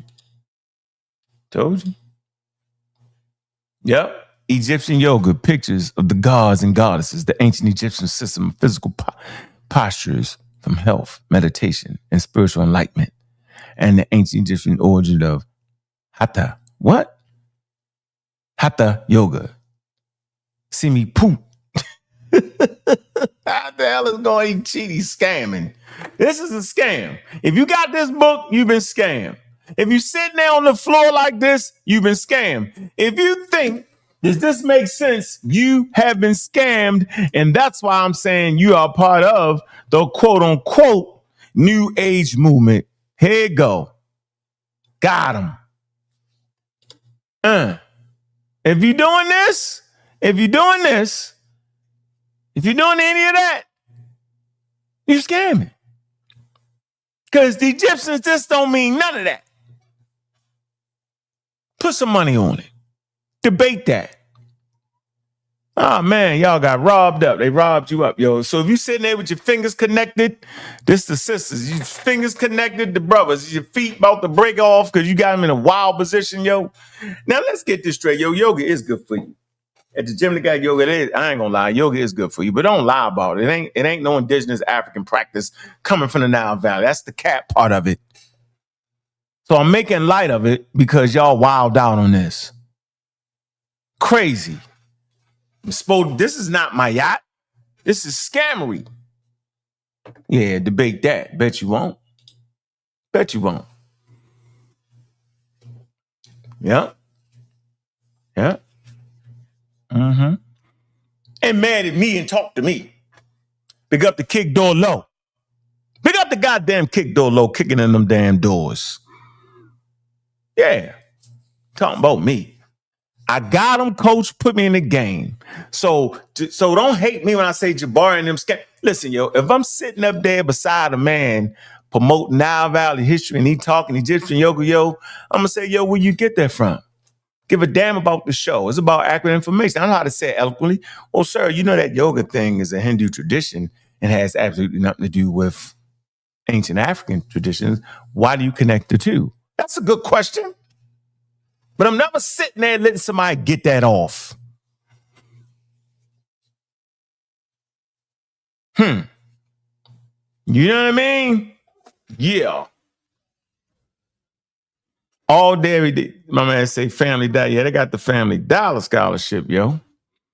If you type in Egyptian yoga, yo, you're going to see everybody. If I start going to people's websites, I'm going to start going to people's websites next. Y'all done got on my nerves. Y'all done talk to me. Y'all talk too much trash on that Reggie debate. Like y'all y'all act like y'all was tough. Y'all tough guy me, tough Charlie.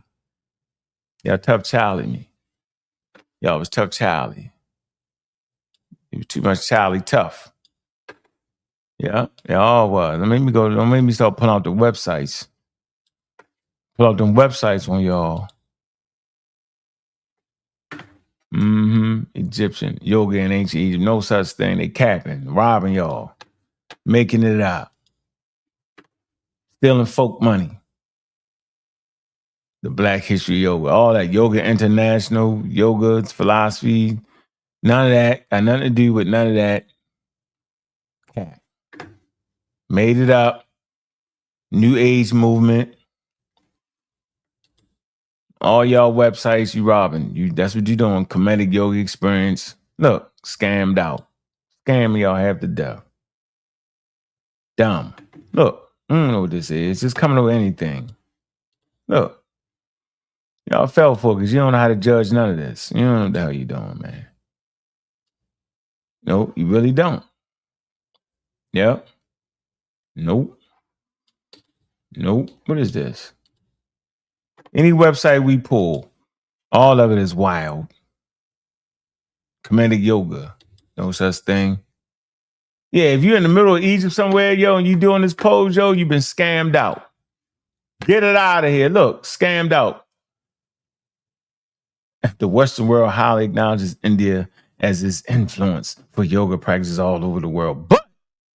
But did you know that yoga depictions on the walls of ancient Egypt pyramids are examples of comedic yoga in ancient Egypt? No, we didn't know that because it was a damn scam.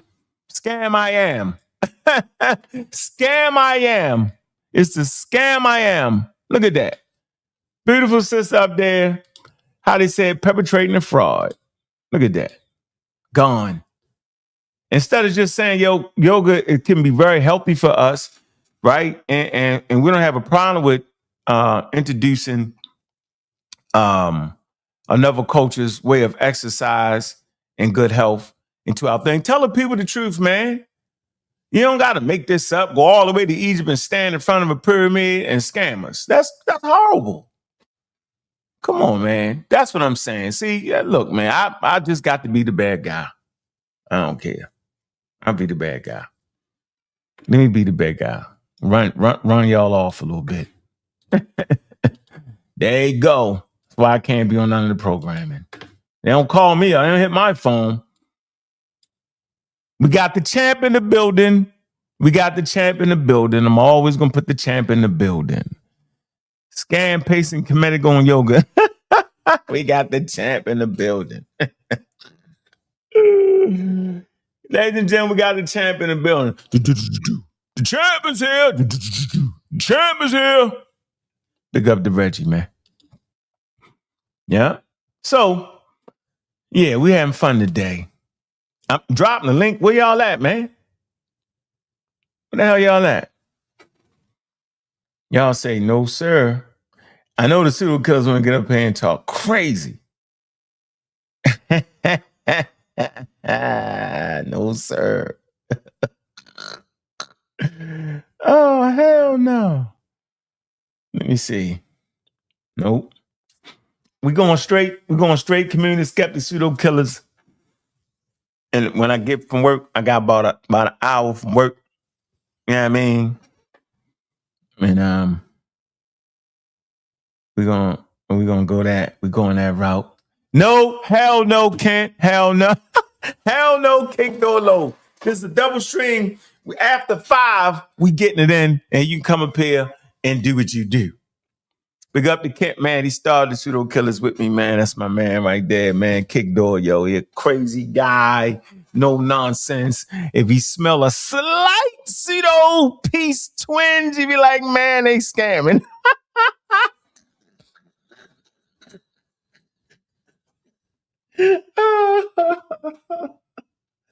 Hell nah, yo. Oh, man, yo. They keep me on my damn toes, yo. Well, we got some characters. Oh, man.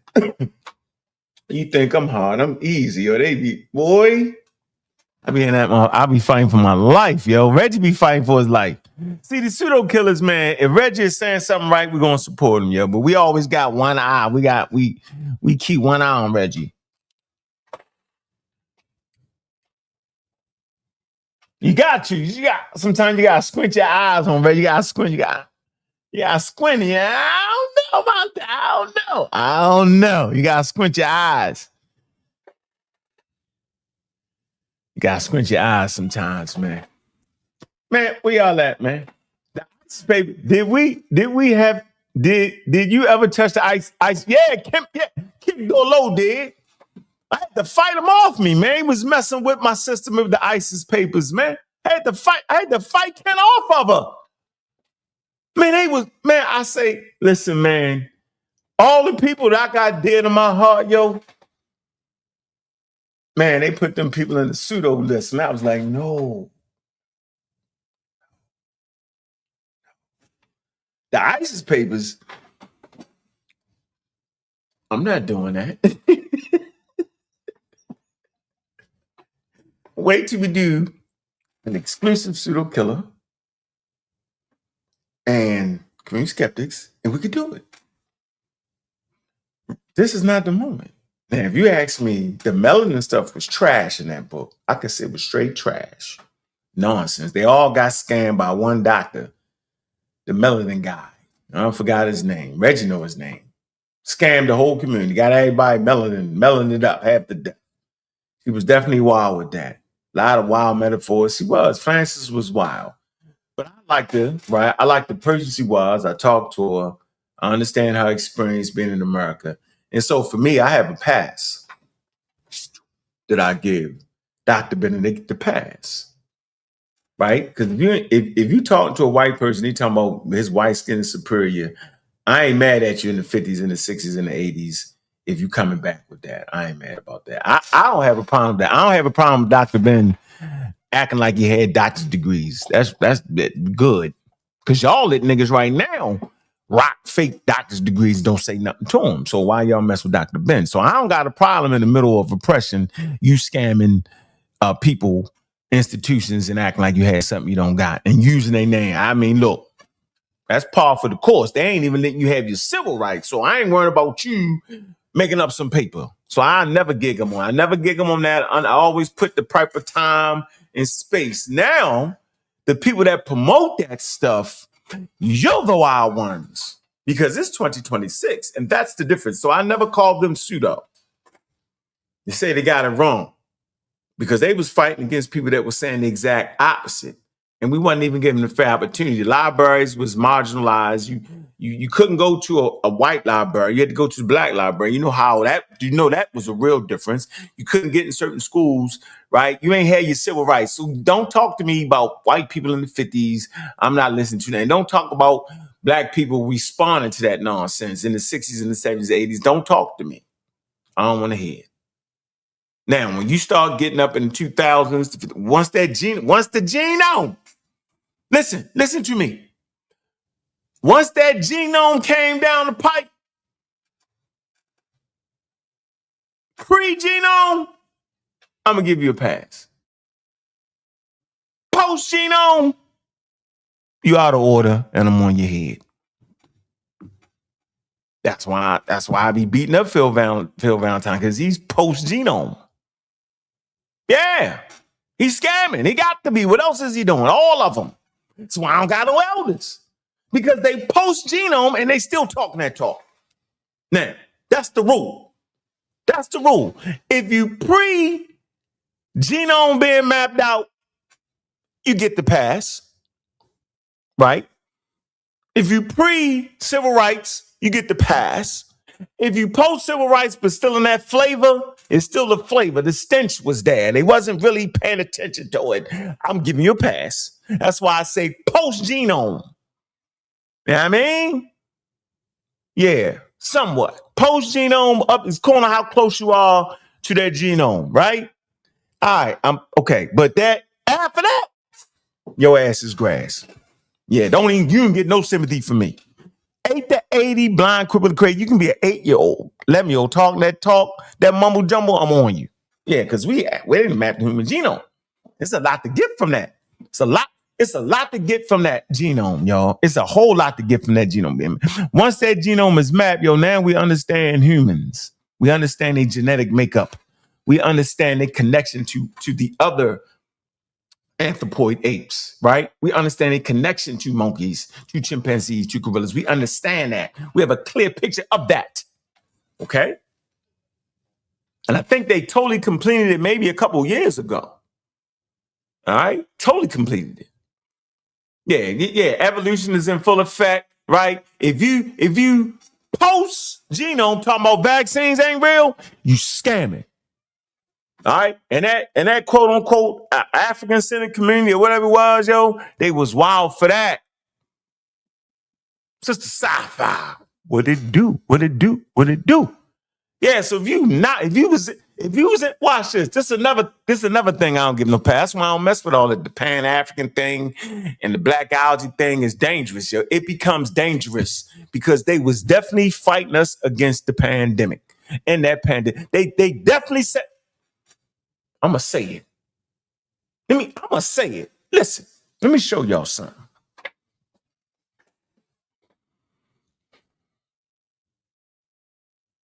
I grew up with this nigga from Baltimore. He's in the Nation of Islam. My man George. Good dude, ran the streets. Street nigga. Cleaned his life up through the Nation of Islam. They was giving out pamphlets against the vaccine and eating Navy beans as a measure and some vitamins as a measure. I said, yo. I called Dr. Miyat. Right? She said, that's Brother George. I called my homeboy. I said, I don't know him. I know him. And they got me in touch with him. And we talked. He was like, damn, Bob, Bobby West, I ain't know. I don't know about all that. Yeah. But out of mutual respect, because he's the captain, man, they stopped giving out those pamphlets, I think he's seen my posts on Facebook. right? He's like, why y'all going? Why they going to why are you going to Nation of Islam? Because they was wild for it. I'm gonna show y'all the pamphlet one day. And so his segment and what he was a captain over, they stopped giving it out. Man, I respect that man for that, yo.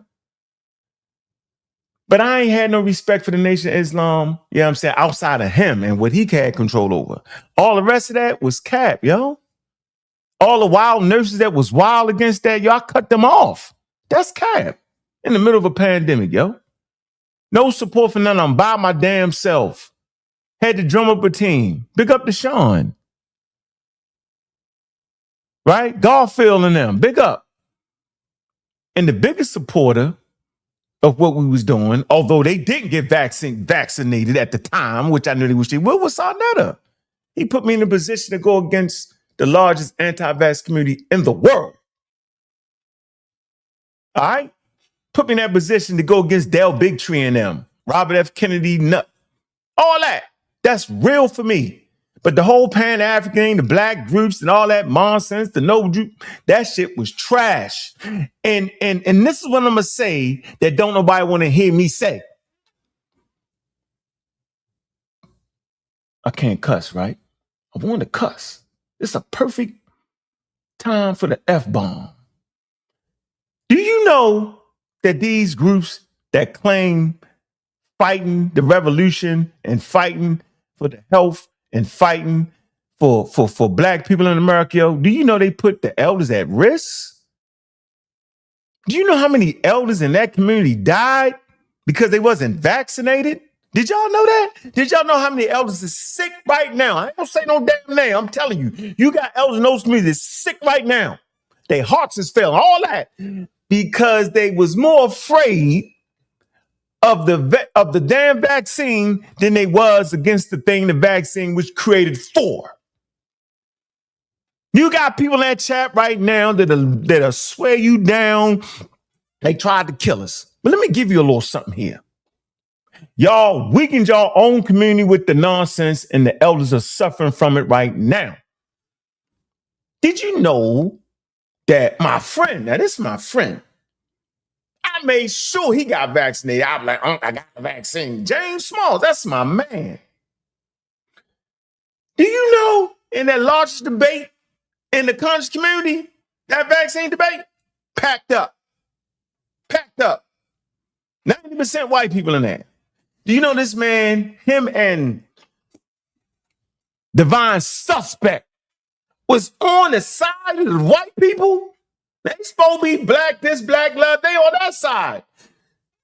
Look, Divine talk about some red algae against the this nigga say red algae, cheering, yeah, red algae. I don't know what the hell James Smalls was talking about. I don't forget stuff like that. I just think they wild for it. I ain't hating them for it, but I see it to be wild. And I don't gotta forgive them for that. Ever.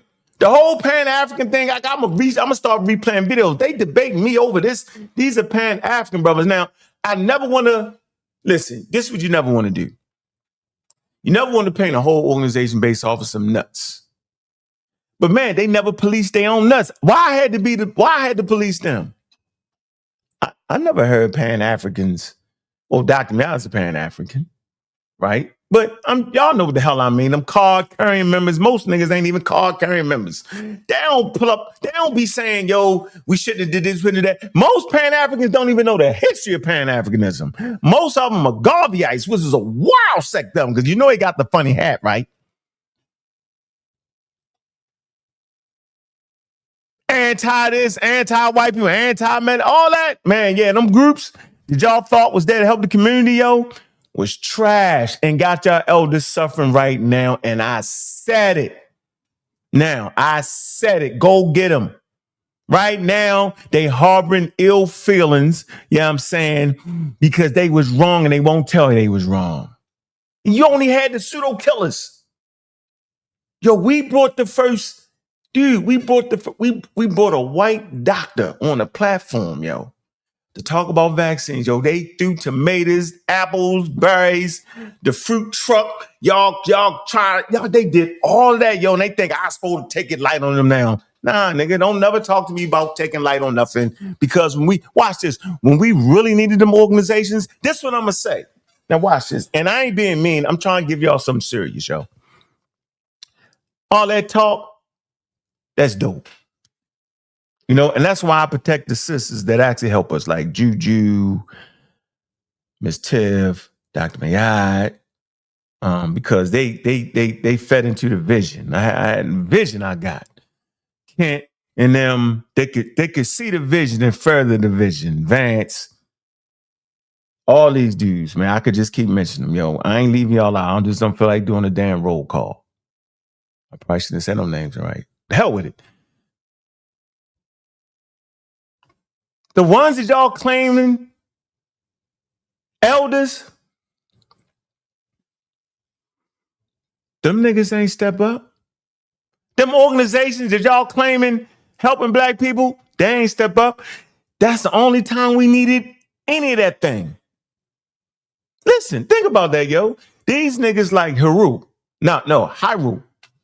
That's the Japanese soldier that was fighting the war 17 years, 8, 9 years later in the islands, still fighting after the Japanese had already got beat and stood on that ship and say, we lost.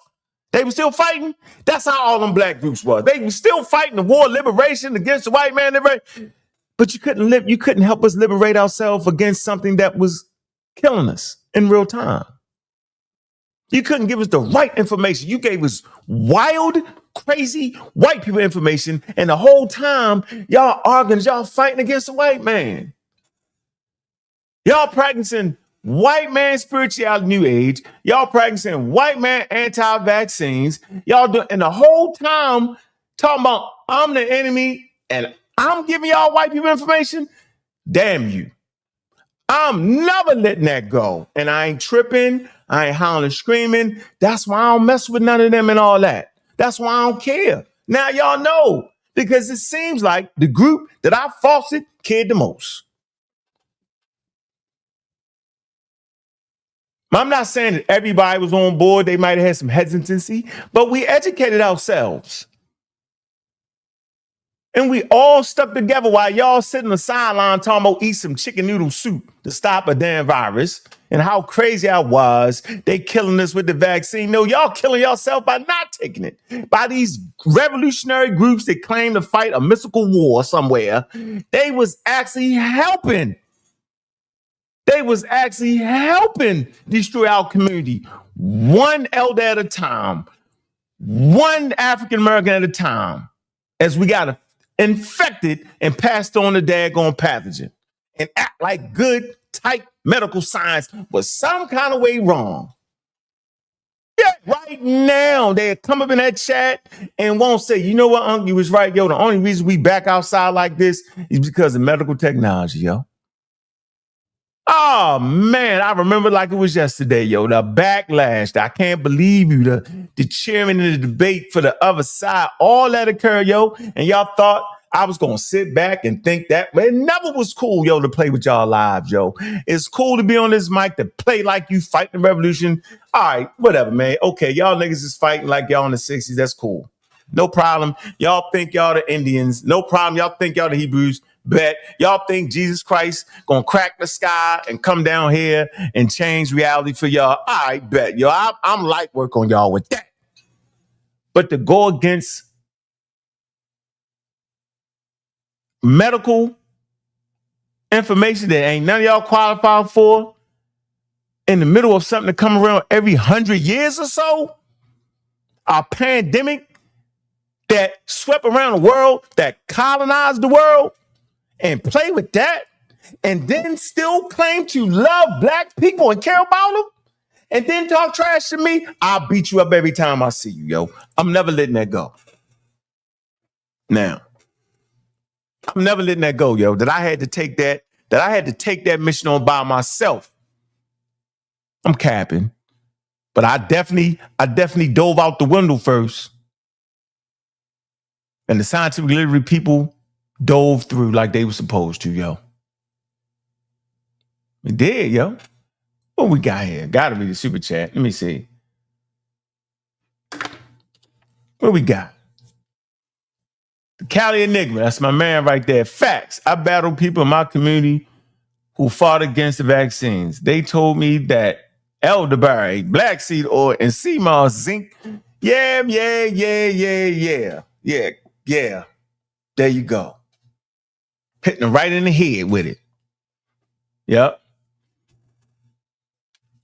I said I started it by my damn self. I said I sounded the trumpet by my damn self. And then all the troops came. Yeah, absolutely. Yep. That go from Sean with the first. Did that presentation on Garfield joint. Yep. And all the pseudo killers was definitely on board. Yep. That's real. That's real. But I can say out my, because the conversation for me started when I was in Mississippi with my Mississippi family. And I was like, damn, they scared of vaccines. This was before the COVID came. I was a whole year ahead of the whole thing. 8-9 months ahead of the whole thing. I had y'all ahead of the thing. That debate I had, yo, was ahead of the daggone thing. That's how serious science is, yo. It put you ahead of everybody you talking to. That's why y'all hate the community skeptics. That's why y'all hate the pseudo killers. That's why y'all hate me on sa.neter TV. Because I be ahead of the game. The people that speak intelligently are ahead of the game. We already seen the movie before. A pandemic occurred 100 years ago. We know what it was. We knew how to handle our fears. We was all afraid. All of us, even the ones that were scientifically was afraid. We all was. We was afraid of our families and how it affected us. And everybody knows somebody that died. That's another thing. We say, watch. At the end of this, you're going to all know somebody that died. Man, my sons lost their uncle. Come on, man. Yeah, we can talk the talk. Let's talk the talk and walk the walk, man. Yeah, use one of them. Put this up here. What you say? Let me see. I didn't take a vaccine and I'm perfectly fine.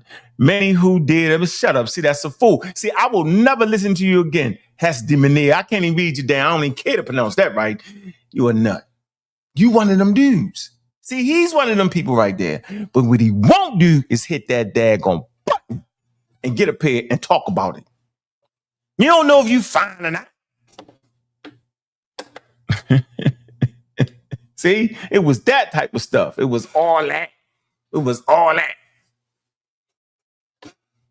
It was all that, man. All that, man. All that. Yeah. Yeah, Mika. Let me read what you're saying, Mika. I know it's wild. Nothing wrong with waiting and educating yourself. Nobody don't have to force you or push you or rush. Shut up. Dumb. See how dumb? Dumb. See? Did you get vaccinated, Mika? Huh? Since you always talking that talk and chatty and a patty, I'm going to ask you one time, Mika, did you get vaccinated? And waiting. Nigga, we waited. We waited till they fixed that. We waited. Everybody actually had to wait. And we actually had to wait because there wasn't no damn vaccine for us. So we had to wait. You act like we ain't wait. You act like we all jumped out the window. We all waited in fear of our lives. Or at least in fear of the unknown. Wondering what would happen to us. We all had to wait. Simple as that. Yeah. So don't tell me about waiting. Where you at? Okay, Mika has not responded. Mika has not responded. Read what? Read it. Read. Ho. I read it, Mika. It says nobody have to force you. You don't want with your body. What? It's not an individual choice. It was a damn community and family choice. What is wrong with y'all? Listen. It was more than an individual choice because your choice affected everybody fucking around you. That's the difference there. Right? Keedy from Baltimore beat him half down in vaccine debate. Talking about he don't go outside. He let everybody come in, they wash hands for the... Shut up. They bring the disease. They bring the pathogen in with them. You go see your grandmother making an individual decision. You kill your damn grandmother. So it's more than just an individual decision.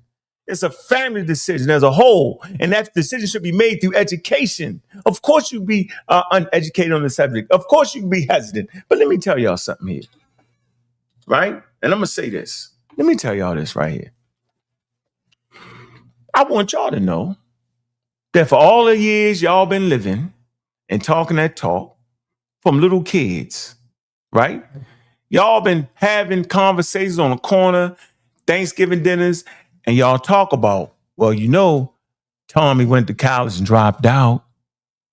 Well, you know, Wilma was caught bringing some drugs from Jamaica for this Jamaican guy. She got locked up. You know, Billy and them got 50 years from the feds. Ern and them, they got caught in a shootout, got locked up by the police. Which you never heard, though, in all them stories? You never heard them say, Tommy died from a vaccine. Never heard it. I mean, you never heard that. Never. So I ain't never trying to hear this miseducation. And see, it's miseducation is what I'm always fighting against. It's ignorant. And the thing that's wild about the whole thing, this was wild. Y'all tried to separate vaccines. Y'all didn't know that the majority of y'all was vaccinated anyway because you couldn't go to school unless you had some wild parents that got you a wild fake religious exemption because it was fake. You know what I'm saying? And those that got vaccinated helped them. See, we help the people that ain't vaccinated. See, because if you got a vaccinated person, right? An unvaccinated person and an unvaccinated person, and the vaccinated person come in contact with an unvaccinated person, at least we got protection that may save that unvaccinated person. We actually save the unvaccinated people once we get to a certain level of vaccinations. But all of y'all that had vaccinations growing up to go to school, and you never died from the thing you was vaccinated from. That's another. You never heard them say we died from vaccine. You never heard it. We died from childhood diseases, but you never heard them dying from that. We died from starvation. We died from drug overdoses, but you never hear them saying we died from a vaccine. Never heard that in the black community at all. That seemed to be an unlucky thing that happened to white people, didn't it? It definitely didn't happen to us. So my point is, knock it off.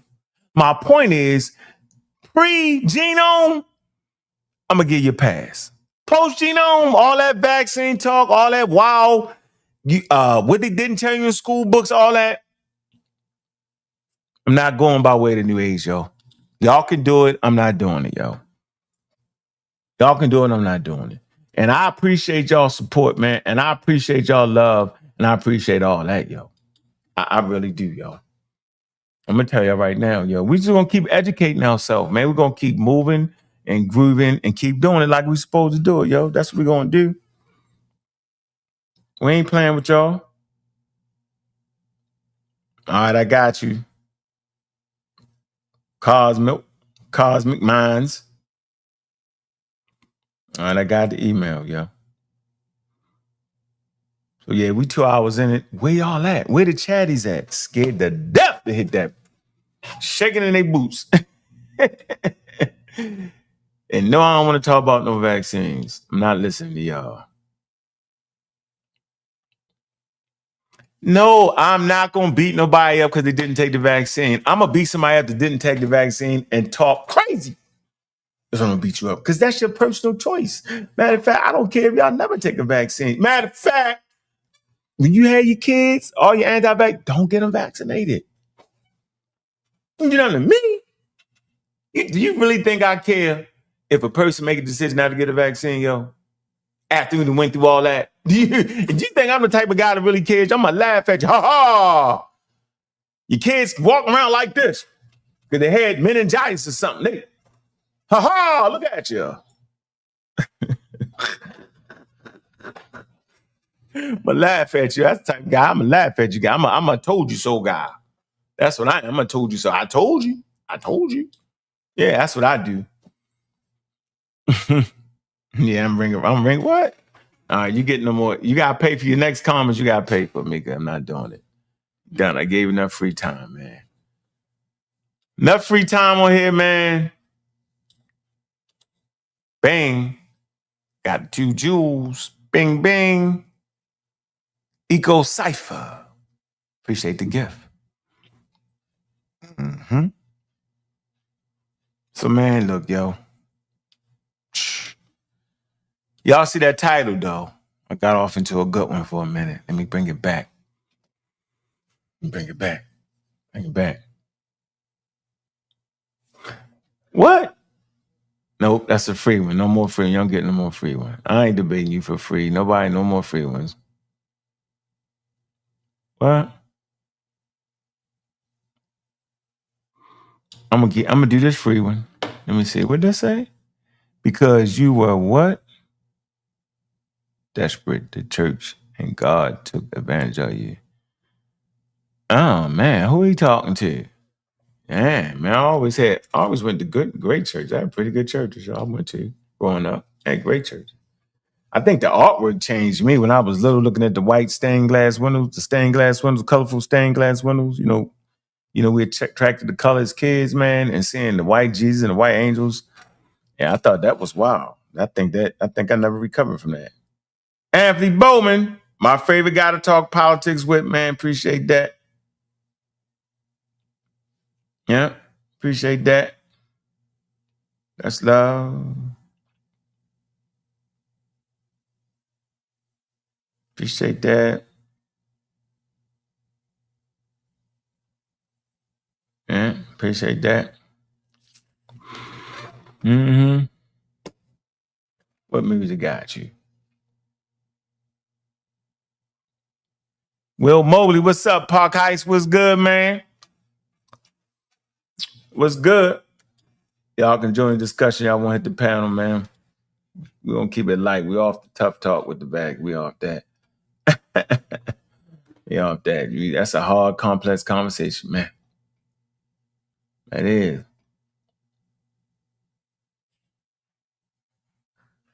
I do want the smoke. Can't y'all say I'm smoking the smoke? I want the smoke.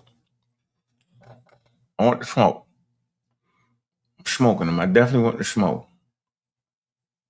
I do. I know I want the smoke. We 2 hours and 18 minutes in. We'll be going live later on the Pseudo Killers, Community Skeptics, man. Give y'all a chance to get home and jump on the board, man. What else can I say? Let me see. And the kilt y'all did with the Egyptian yoga. He's proved that y'all the new ages, new age movers. Y'all the new age movers. Yeah, man. Y'all definitely that. All right, so let me see. Do I got a clip I want to play or something? I know it's a clip or something I got in here. I got the clip fracture in here, man. Pick up the No Christian, man. Pick up the Omar Reed, man. The Clippers, the Super Clippers, the Clippers. Let me see here. See if I can move this to here. See if I can go to my clip thing. See if I can start some trouble in that arena. Do the clip section. Let me see if I can go to the clip section. Let me see.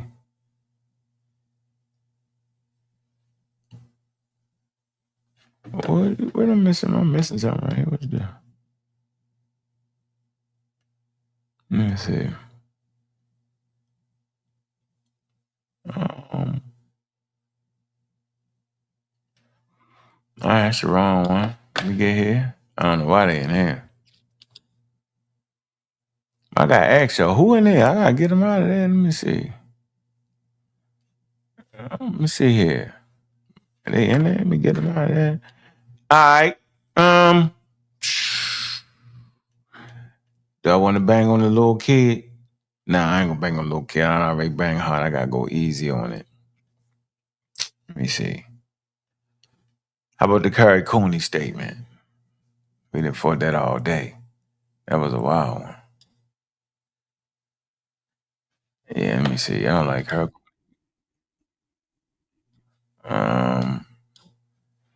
This the one that everybody claimed. Hold on, y'all. All right. I'm gonna do this for y'all. Let me share the screen. Let me hear Carol Coney real quick. Alice say, no.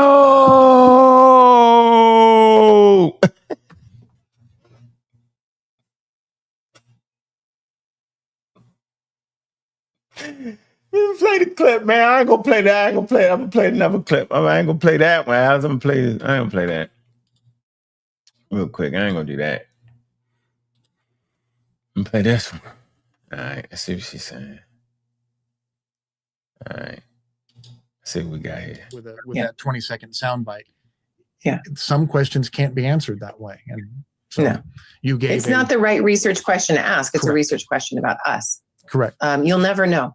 You'll never know. And how interesting that we think of the ancient Egyptian kings, and then there are all these claims, oh, the ancient Egyptian kings were Black. Well, the Theban kings probably would have counted as Black Right. in the American definition, right? Right. Maybe not as dark as somebody from Ghana or Nigeria, certainly not. But they would have counted in an African American perspective as Black. Right. Whereas Ramses II wouldn't have, because his ancestors are coming from the Northeast Delta, arguably from the Levant, going further back. Right. You have a West Asian kingship that has a different look to it. But there's always intermixing. There's always wives and different genetic strains coming in. And I always look at that National Geographic. You can't get the data for it, but you can. They did a study of the current population of Egypt and make the claim that some 70% of the population is the same as what the ancient Egyptian population would have been, which means that you do get a 30% of the population brought in from occupation through ancient Greek and Roman times. You get population brought in from the Arab elite replacement. You get new population brought in from colonialism through time. But that, 30% is very small in comparison to the 100 million people that currently occupy Egypt. So, most of them are of ancient Egyptian origin in their genetics. This is absolutely fascinating. Mm-hmm. So I already know it's too complex for people to get it. The scientific literate people will get it right away. The people who are not grounded in scientific literacy will only hear the woman say Black, and they won't hear the woman say American definition.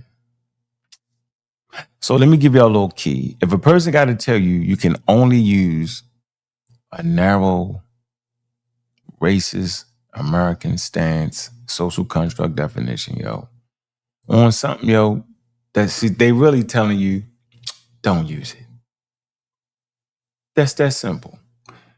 I think the important thing that she talked about is genetics. Remember I talked about that post genome being mapped out? She talked about how that population there today are more closely related to the ancient Egyptian population. So that's an answer all the questions and clear up anything that you was confused about. But you know what? You won't do it. You will go to a book that was written in 1970, 1980, like Diop's and them, and you refuse to deal with the 2026 material, which is crazy. And you'll talk crazy about people that's using the 2026 data. It talks about those Egyptians. Craziest thing ever to me, man. So we won't be able to move forward and understand our history until we're able to at least do that. Big up to Joel. How you doing, man? Welcome to the platform, man. What it do? Peace. What's going on with you, bro? Just having fun. You know what I mean? Yeah. I see you. Mm-hmm. Hey, look, it sounds like it's a recurring theme, man. It seems like any topic that's brought up, whenever science is brought into it, there's a fight against it because people associate science with the white man. Yeah. Yeah. Yeah, I say it like that, the white man. Yeah. White man science. And okay, so last I checked, science was something being done by everybody on the planet trying to get this thing together. How does it now? I get it that there was a lot of mistakes made by the Europeans, right? In the early parts of it. They probably make some mistakes now too. Not as many. But I mean, there was a lot of mistakes made because it was in this elementary, practice. But but humans work on that kind of stuff and get it right. Mm-hmm. Right, and we do real good with science now. We got a lot of things that put checks and balances. Mm-hmm. Right, Mm-hmm. all the way down to peer reviews, where their own folks look over and be like, "Nah, man, this just don't hold water." Mm-hmm. Right. So Mm-hmm. so why is this still a fight? People using 1940s, 1860s fights Mm-hmm. to say that we shouldn't trust it. Mm. So what's going on? Say it again. That's my thing. Say it again. People, people use like events that took place. Like, okay, so perfect example. Oh, well, you can't trust vaccines because remember the syphilis. Remember the syphilis project? Like they'll point to that. Look at what them Europeans did. Or oh no, race science. Look how they mislabel people with the Crayola crayon colors. And they say, see, that's the white man's science. Right. You can't trust that. So my thing is, with the checks and balances in, why are we still leaning on that argument? Because it's out. Because our whole argument was outdated. Remember that? Right. From the jump, everything we was getting was outdated. We never was getting a scientific approach with the up to date data. We was always. So if you starting with Dr. Ben and John Henry Clark, by the time we got them, they was out of date, yo. But by the time we latched on, and 2000, you might have came aboard in 2000. They book was already 30 years old or 50 years old already, yo. 30 years ago. Right. 25 years old. The data had already right. The Cairo Symposium had already been finished, 1974. Right to 2000. You 30 years out, yo. You done. You 25. You're done. It's old. I mean, we was refurbishing old ideas, taking it as truth, yo. So the whole conscious community is out of date. Even the side. Watch this. Remember, I said it's the Harlem History Club side that I went with, and it's the New Age side that the conscious community went with. So either way you went, you was outdated. The new thing. Hold on, my fault. I said that wrong. If you was trying to mess with the academic scientific side, right? The people that talked about academics and science and they worked, the people that talked about Charles Darwin and geography and all that and scientific racism, that would be the Harlem History Club. That's the strongest stance you would have, right? That's the strongest case you would have. I came in on that. But I got it. It was out of date. Diop's work was out of date. When he published it, it was out of date. Think about that. In 1974, it was out of date. All right. Now, the new age material, right?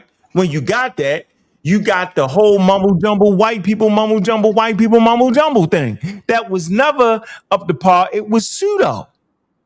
But it was new. You feel me? The conscious community is based on the pseudo wild information, and the Harlem History Club was based off of, you took that route, was based off the outdated information. So no matter how you got it, yo, you was already in default. You was already away from trying to achieve the goal you wanted to achieve, and that's have an accurate depiction, right, of reality that your ancestors went through. Well, you're describing the 1980s and 90s, though, right? The 2000. No, I'm saying I came aboard in 2000. Okay, 2000. All right, so you're talking about the 2000s. This 20 years later, we got a device in our hand now. Yeah, well, and I know some people use it wrong, but if you ask your device, anything you look up, if you ask your device, is it peer reviewed? Your device will correct itself and tell you, well, no, this is, it'll give you the accurate information. You just gotta prompt it right. That's all. So I mean, but when I came in here, it wasn't a you. It wasn't a me, bro. Right. Think about that, yo. People take away from what we do, Joel. They don't know what they're looking at. There was no God. We represent guardrails. We represent promote scientific literacy no matter what our beliefs are. You get it? We represent that. Right. And the moral majority of us are non-believers or in question mode and deep, serious question mode. Skepticism. Right. Yo, I think our foundation is skeptical. You know what I'm saying? And so we wasn't around like that. You have to go all the way back to the 19-something where Hubert Harris was renowned atheist. We have 1,000, 2,000 people watching him in Harlem on a soapbox where he was kicking that real black atheism. That go all the way back to him, and they all drowned him out, right?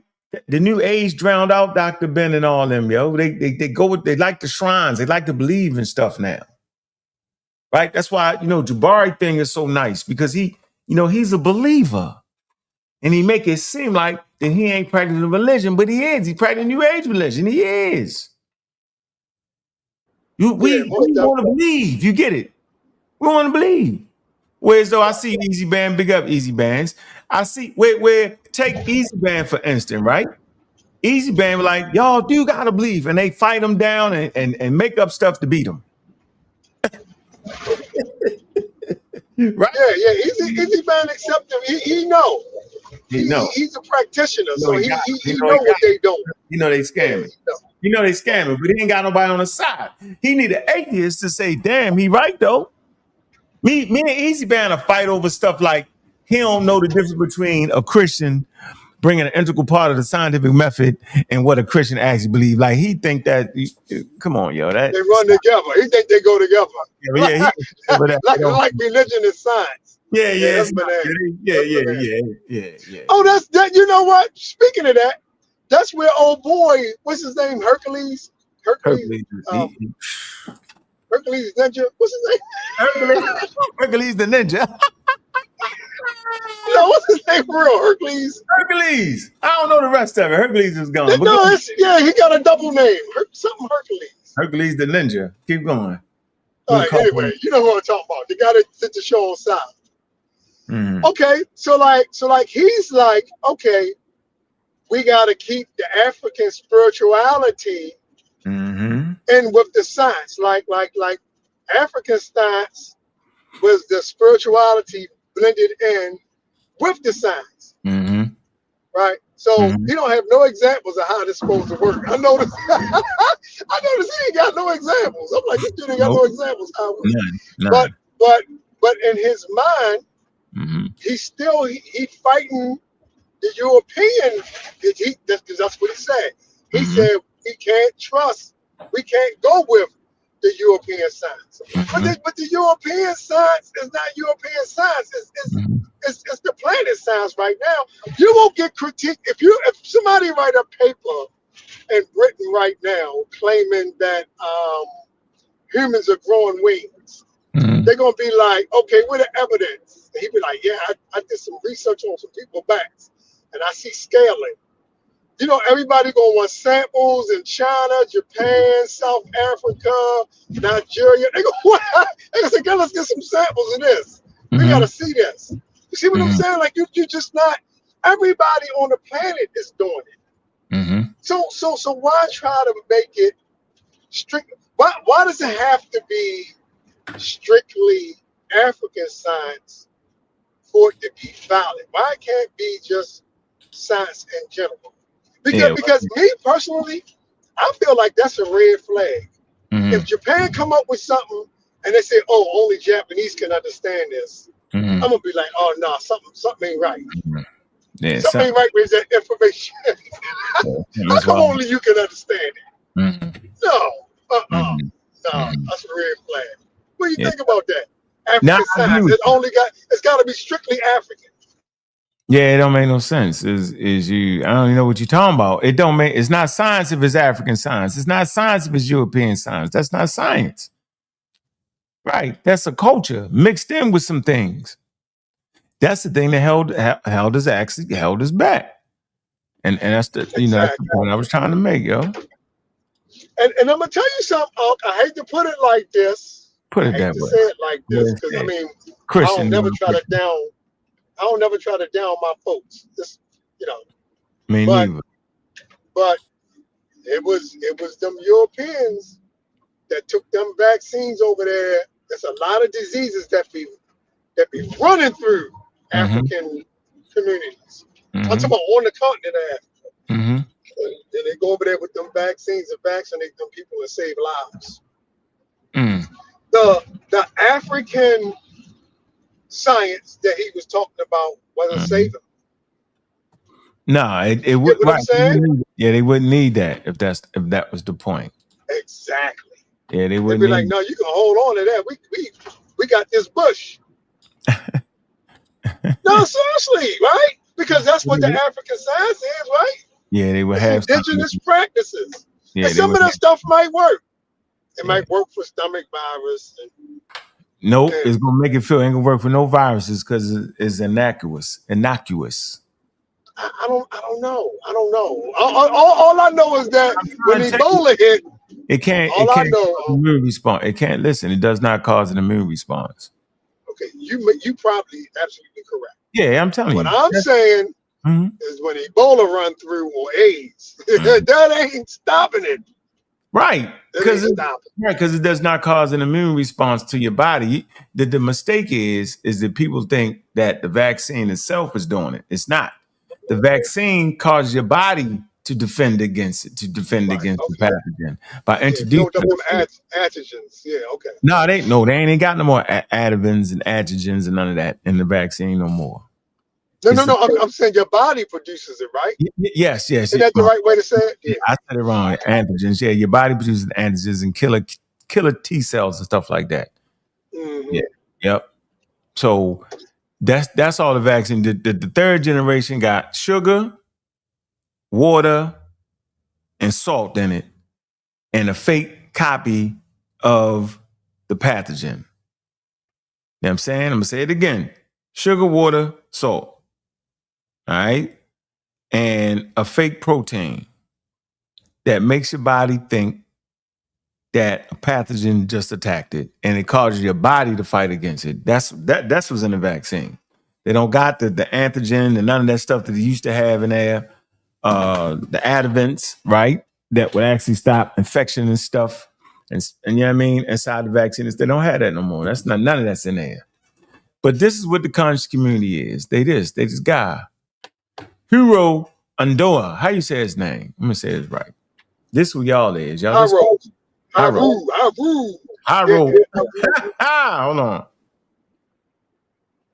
Hiru Onoda. Oh, that's the dude that was banging on the regular folks. This how y'all is, and all them groups, y'all Hiro Onoda. This who y'all is, yo. Here you go. This the man right here, Hiro Onoda, his younger brother. Yep, this him. Yep. Surrendering his sword in the Philippines. He surrendered his sword in 1974, yo. What year did the war end? It wasn't 19. I'm doing too much. It wasn't 90. Hold on. Okay. Now, he gave him a sword, though. He gave up his sword, though. Hold on, let me get the date for you. It wasn't that. Here you go. When Onoda arrived, the Long Bay, let me see, he encountered officers who outranked him and prevented him from carrying out his mission, which aided the Philippine resistance movement. You see, forces and capturing the island when they landed in February 1945. After a short period, let me see, all about the second lieutenant, Anunda, and 3 other soldiers, private, Yukicha, and Corporal Samanda, private class. What did they do? Hold on, let's get the timing. Time and hiding. All right, man. Hold on. Okay, while hiding, Anunda and his companies continued their mission, carrying out guerrilla activities. Imagine that running in somebody's backyard, yo. Your kids out there playing soccer. He come through the woods. He run through. He coming through. Y'all shooting hoops and playing soccer. He coming through. Surviving on bananas and coconuts. Look, stolen rice and cattle. He's stealing cattle out of people's farms, right? And on several occasions engaging in shootouts. He having shootouts. Somebody in the backyard, shoot down. Pow, down wrong this nigga. That's how the conscious community be, yo. They be having shootouts and all that. Yeah, yo, they be, yo, you know, people that got being shootouts with the police, yo. right now, yo, on the Black Power, yo, trust me, bro. Hey, y'all tripping. Hold on. In several occasions, shootouts, it says they successfully evaded. Look, yo, these people successfully evaded American and Philippine search parties and attacked villages whom they believe was the enemy guerrillas, allegedly killing up to 30 civilians on the island. They killed 30 people on that island, yo. Oh, man, he was doing too much, yo. Yeah, yo, that's what y'all doing, yo. They say the first time Ononda group saw a leaflet announcing Japan had surrendered, they was dropping leaflets and all that to this man so they could see it. Let me see, was in October 1945. Let me say a separate group of Japanese holdouts showed them a note left behind by islanders to read, "The war is ended." Look, ended the 15th of August. Come down from the mountains. It say the men concluded that the leaflets was alleged propaganda. They thought, oh, that's not real. You know, like we were trying to say, hey, yo, fake news, fake news. Science is self-correcting. Oh, no, we don't believe that. Hey, yo, the vaccines work. No, we don't believe that. That's how y'all be. We give y'all the leaflets. Y'all not listening to it. Now, hold on, yo. When did they stop doing it? All right. Let me see. Askia, am I saying it right? Askasu separated from the group in September 1949. And after 6 months on his own, surrendered to the Philippine forces in 1950. So 1950, he surrendered. The damn war was over in 1945. This other guy, one of his people surrendered in 1950. Okay, say in February 1952, a letter from 3 soldier families urging their surrender. They was like, come on, surrender. He wouldn't do it. Hold on. When did they finally stop? Samandia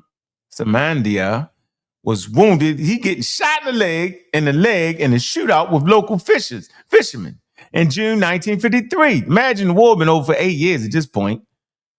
1945, yo, it was over with. 1953, another guy getting in shootouts. After which Ulunda nursing him back to health. So he think he helping warriors on the battlefield. On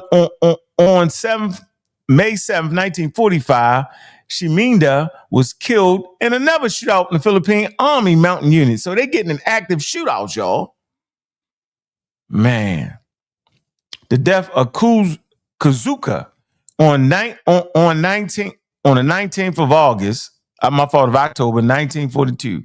Kazuka was killed in a shootout with local police while conducting a recurring raid in which he and Anunda, this Haru, right, was burn piles of rice harvest by villagers. What?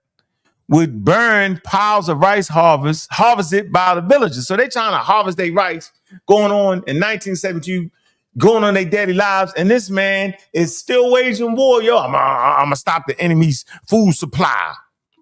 It say, which they intended as a signal of fellow Japanese forces with their group would still be alive carrying out duties in Lungbang. Ananda was alone from this point. So he by himself, he the last holdout. This was y'all be.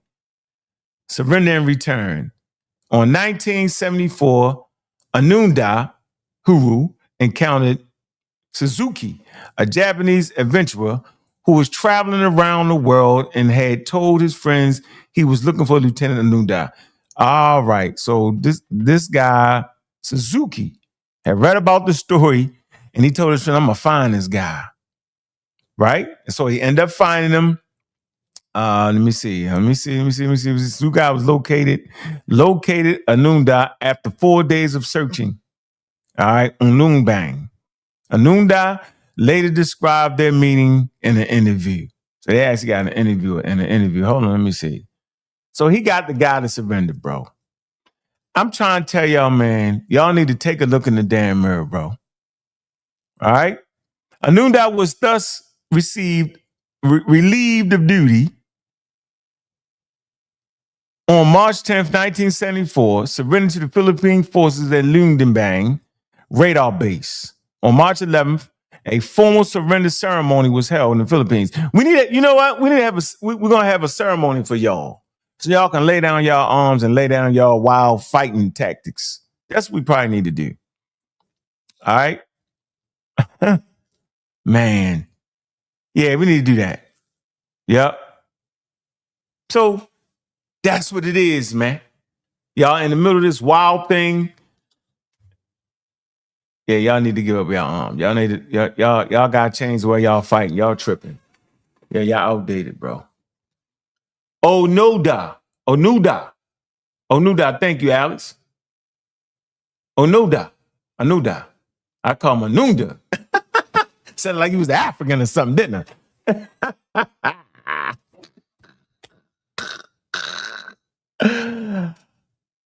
Onunda. Anoda.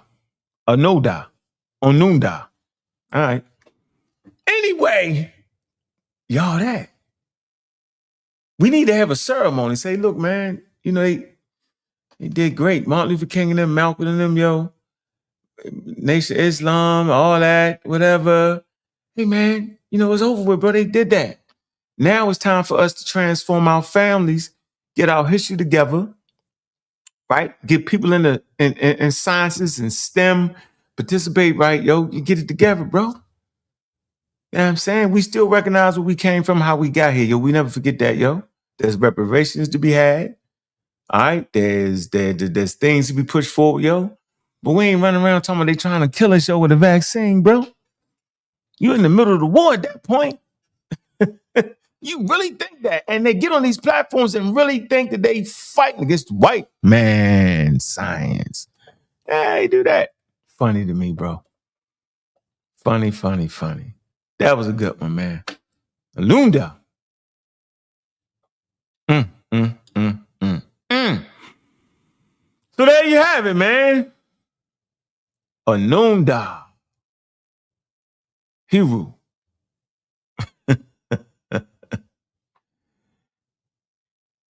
1974, when that man gave up, yo. From 1945, 1974, yo. This man running around through people's backyards. Y'all running around in people's backyards think you fighting against people in the 1950s and 60s. That's what y'all doing. The rhetoric y'all spew is 1960, 1950 rhetoric. That's what y'all doing. Science deniers at a all-time high on purpose, willfully, I think. Y'all funny for that, man. Come on, man.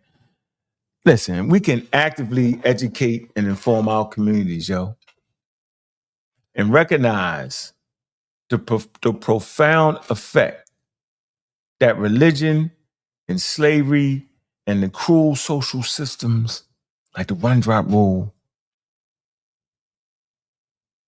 was put on us. How the fact that we can admit that, we can deal with that. And at the same time, man, we can push forward to foster strong, healthy communities. There is no health in the community if you still running around here like a dunda. Still fighting a war, outdated style. That is over with.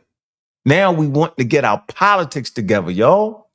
Now we want to educate our people. We want to educate them. We want to have teachers that look like us educate. We want that in the game. We want scientists to look like us, right? We want to be able to do what we need to do to make sure our communities are strong and healthy and are valuable to ourselves and our family first. Fighting the war is over with, bro. There's a lot of challenges for foundational Black African Americans. And one of those damn challenges don't gotta be misinformation. Don't gotta be. There's a lot of work. There's a lot of things that need to be done. Racism is systemic. It's systemic. Systemic, meaning it's in the very fabric of institutions, passed on from generation to generation. That ain't gone. You just can't use the old fighting tactics. That phase is over with. You know what I mean? It's not gonna work. You're gonna look like this guy running through somebody's backyard. You're gonna be getting in shootouts. We seen it. I could pull them out.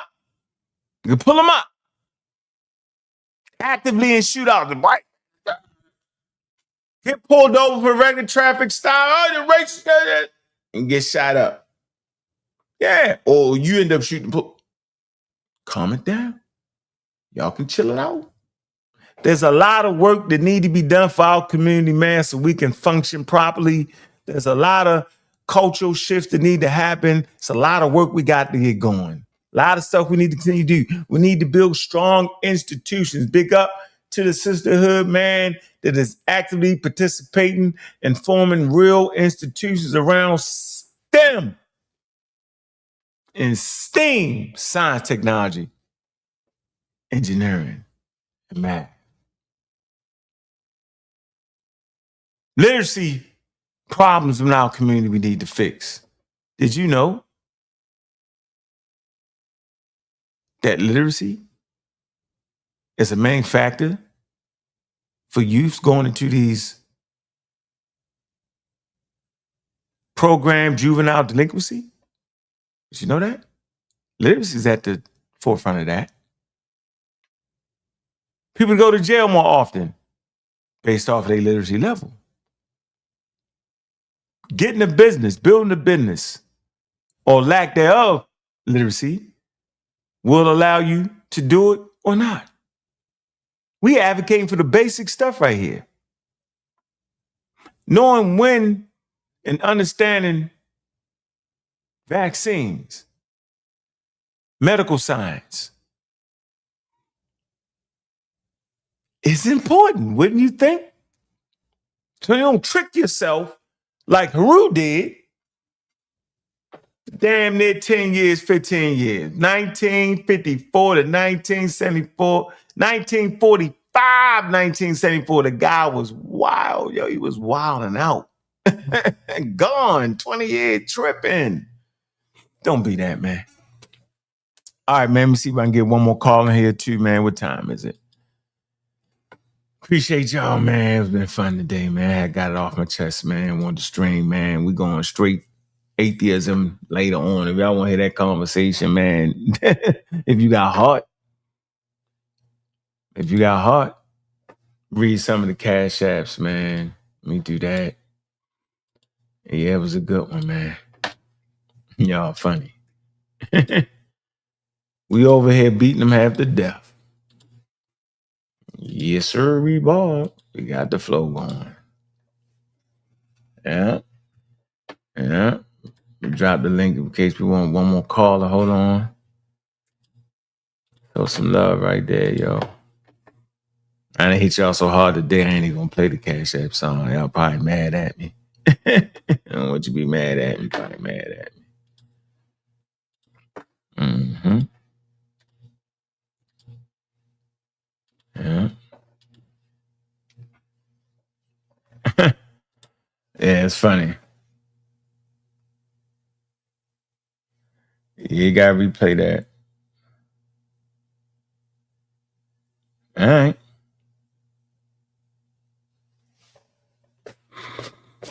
Mm-hmm. Rebel man, Rastaman, Rebel man. Hey, check it out. Greetings to you on the chat, Rasta. I'm up on the work. But guess what? What? I like when you and the Virgin come on, but Hank, I got that kind of critic to kind of make. I ain't making no claim. What I'm saying is, I don't make no claims. If you say these white people, remember when you did the presentation about the English people, so-called English people, going to West Africa, taking all their information, bring it back to Europe, right, and kind of put their spin, so-called, on it. You know what I'm saying? I'm not saying what the they used it in up the level of medicine. Right. So they put their spin on it and they used it. So my issue I don't like is the word. I don't like the word. Which word? Spin on it. They ain't put no damn spin on it. They took it and used it as well. They just they took it and went to Europe with it. They studied it. They took the information and took it to Europe, right? And studied it. Go ahead. And studied it. So then, if I'm the originator of something and you come to my house, took it up, and went to your house and then you start using it, didn't it really come from me, or did it start with you, or where did it start? Because we're not saying it's African science. We're just saying, hey. It started with the people that they took it from and they didn't give them credit for it. That's why you can't say the science is white. That's my point. No, I'm not saying it's white. What I'm saying is. No, I'm saying that's why you can't say. That's why. Before we say it's not partially or some kind in context, I'm not making the claim it's African. If you're saying somebody stole the African information, weren't they doing what they were doing before? And then I go home and I study what you've been doing and I say it's science. Like, were you not doing science? Even though. Yeah, that part of it. No, you wasn't doing. No, you was doing your thing. You was doing your thing with the herbs. That's not science. Okay. So you're calling that herbology? Yes, herbology. Which what if you had the herb? Let me say this. Yeah, go ahead. That's the level, yo. You know what I'm saying? We keep forgetting that for that time period, it is the level. Right. So we acting like they didn't reach the level. That's what I hate, man. No. I'm not saying they didn't. Obviously, if the Englishman took it from them. So don't take the level away. I don't like that. You get it? They don't need science for that. They needed their cultural awareness and understanding. They needed their knowledge base. They didn't reach that through science. They reached through their own separate, no help from nobody wisdom base. See? Science is helping everybody, bro. See, science is everybody. But what they stole from us came from us exclusively. And this is why I say what I say. Don't mix that up, bro. Ain't nobody help them with that. No help. No outside help. No nothing. That's continental African thing right there, yo. Point blank, no help from white people, green people, purple people, orange people, gray people, no people. It's them, yo. It's what they learned from their land and their ecology and their ancestral worship and their ancestral shrines. And the women are going around collecting herbs, making mistakes, putting it together, working sick, medicine man. That's their thing, bro. That ain't got nothing to do with nobody else in the world, bro. So don't take that from them. Now, so what about the origination of vaccine that was from West Africa also? Because as I say, I'm not trying to make a claim and go head on head with you where science started like the 17th century. I'm showing you something. So vaccines don't start in Africa, but inoculation does in West Africa. Right. Yeah, yo, that's not that. Hold on. That's the level. They ain't getting no help from nobody. They not outside help, not green people, not purple people, not Europeans, not Australians, not nobody. That's African high level knowledge.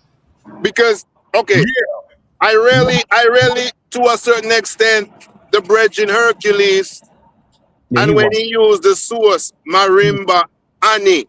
See? Cause that lady telling you, say, bro, if we as African, so-called African descendants, going with so-called European mindset, then it's always going to look like the European know more than us because they look like they're teaching us. But Marimba Annie saying, if you're looking at the same information from your cultural perspective, then at the end of the day, there are different ways of finding solution to the same thing.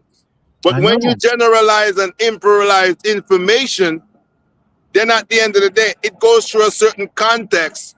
And then if the Africans saying certain things, because if they're originators of it, they're not the scientists, but somehow we keep giving them credit and then keep pushing them out of it because all the information came from the West African region as you stated with that presentation.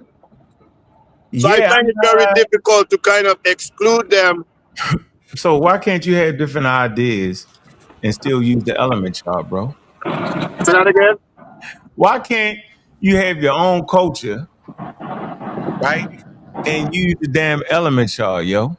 And be a chemist. Why can't you have your own cultural beliefs and be a chemist, yo? Why you gotta be a Christian and be a chemist? You don't. You can be a traditional African practitioner and be a damn chemist, yo. I understand, but what I'm saying to you is like, okay, most of the scientists we see that is segregated in the sense it's all interconnected, right? But we got biology, chemistry, so it seems like it's differentiated from each other, but it's all one thing. And No, what you mean? No, what you mean? Like science and biology, they work in tandem. They don't work separate. So you can't have the body and you can't have chemistry working out of biology. So I'm saying to you, so they work together, so to speak. As the biology stands, the chemistry works within you to cause that chemical process so we could cry, laugh, share our emotions, certain things through hormones or whatever we're going through. But what I'm saying is we cannot separate science, we can't separate chemistry from biology and so forth. They're all connected. But as philosophies or sciences, when we go to school, it's like you have a major in chemistry, you have a major in that.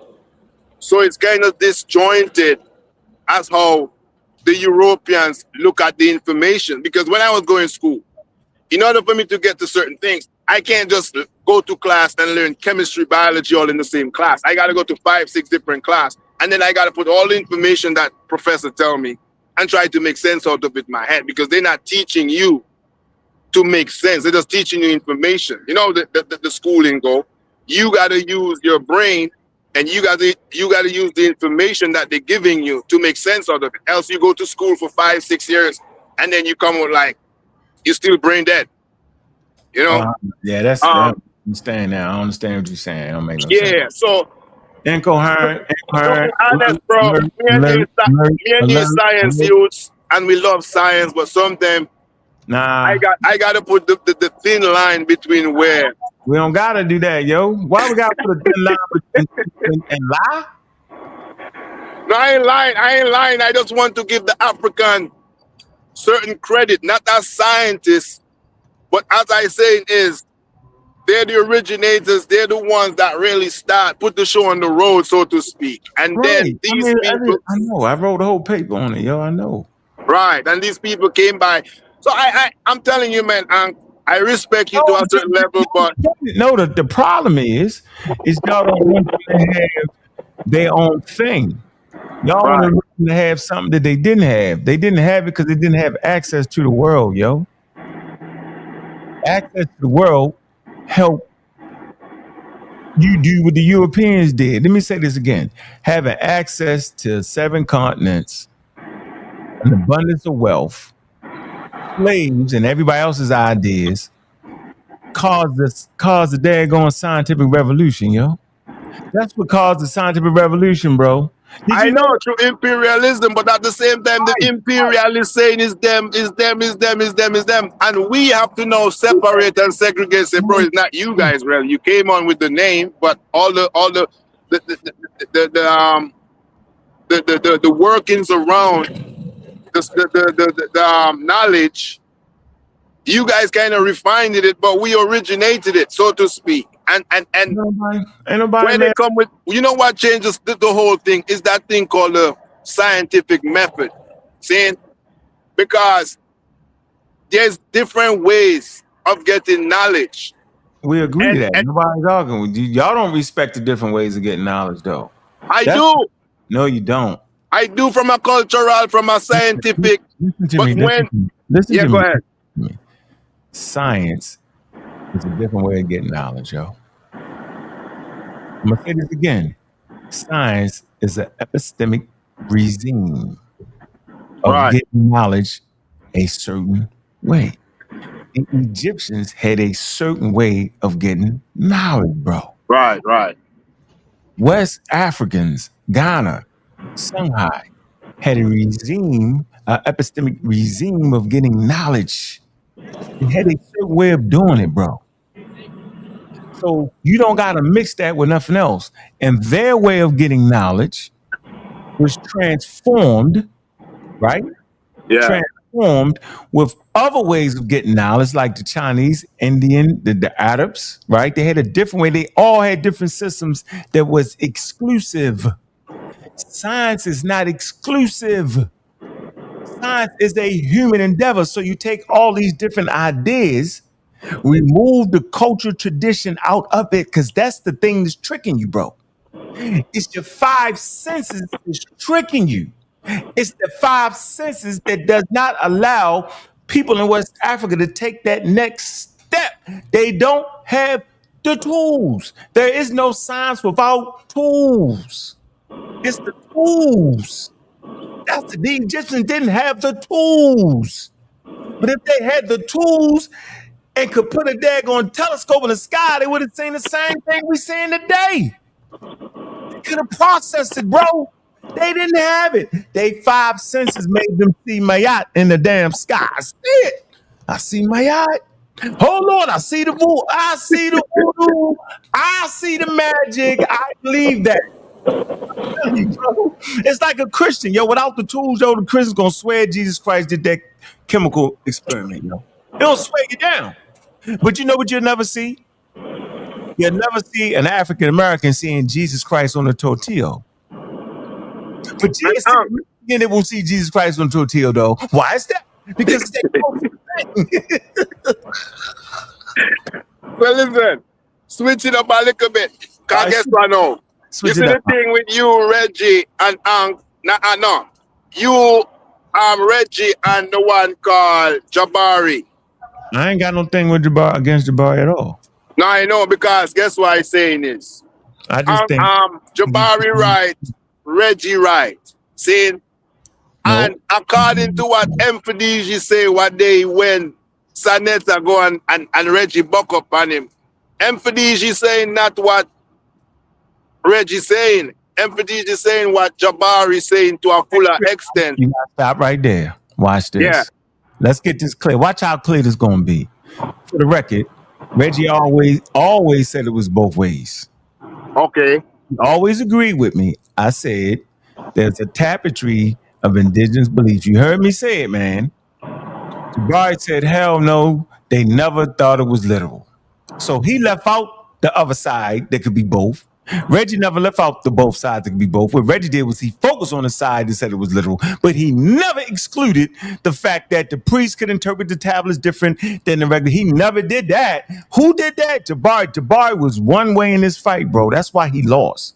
Reggie understood the both sides of it. That's the difference. So don't say they was both right. No, Jabari was wrong because it could have been both ways. Jabari was right, because remember he gave you three. Did you hear what I just said? He gave you 3 physical netters, Imhotep, and the 2 others.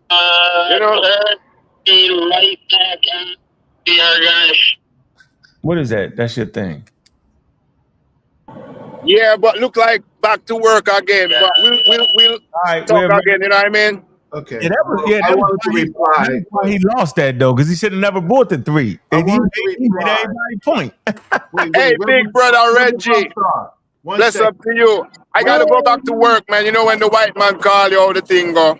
Well, he pays you. What? So you mean to tell that man you on the show today, man? You ain't working, bro. Tell him African style, yo. Tell him that, yo. Tell me, yo. Got you. And listen, when I tell him that, and the month time come for the bills and the rent, I call in you and Reggie and say, yo, you know, say the white man blood clot, let me go. So I'm gonna send you a blessing. I'm gonna send you a blessing, yo. Another blessing.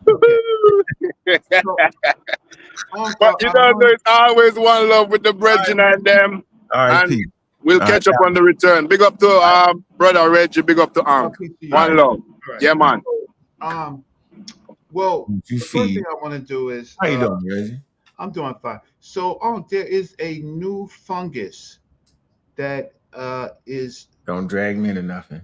Yeah, it's a new form of fungus called TM8,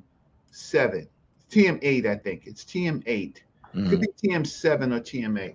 So it's a new fungus that's appearing largely in Minnesota. It's in New York, right? And it's in a couple of other places. And the fungus has kind of like herpes type of herpes and wingworm type kind of ailments. The thing that's dangerous about this is it's a bacteria, and what it does is it also is skin to skin. Largely, it started with male on male sexual relationships. What? And then you can look it up, TM7. Oh man! And then it started there, and then of course it's spreading to any skin to skin, but the dangerous thing about it is that since it's a fungus type, it it finds itself on clothing, and it's transmitted by clothing, sheets, and things like that. Oh man.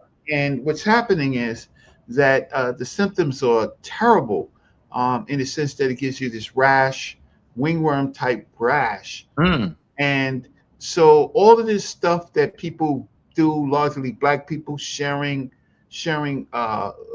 busting down, as they say, smell cigarettes, and that skin, that's a type of skin to skin. It's an intermediary. All of this sharing weed, as people do. Mm.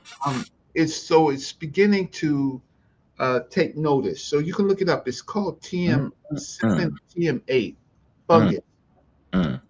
and we gotta alert the public about it, because people don't have to catch it if they're aware. Now, the problem with this is that there are issues like prisons, right, and confinement, where there is a lot of skin to skin transmission, where there's fights, closing, and things like that.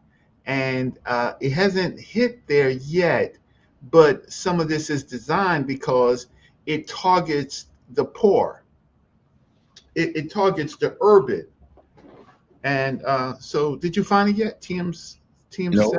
hell no. You gave me a wild name. I don't know what that is. But go Okay. ahead, 'cause we great. I'm going to get out of here. You finish your thing. I'm going to finish your thing. Okay, so let me look it up. And 'Cause I'm done so, at 3. I'm running out this house. I got to go to work. I'll be back. okay, so let me just see if I could. Yeah. So it's TM7. The hell you TM talking? TM7. I'm gonna put it in the it's in the CDC right now, and here it goes right here.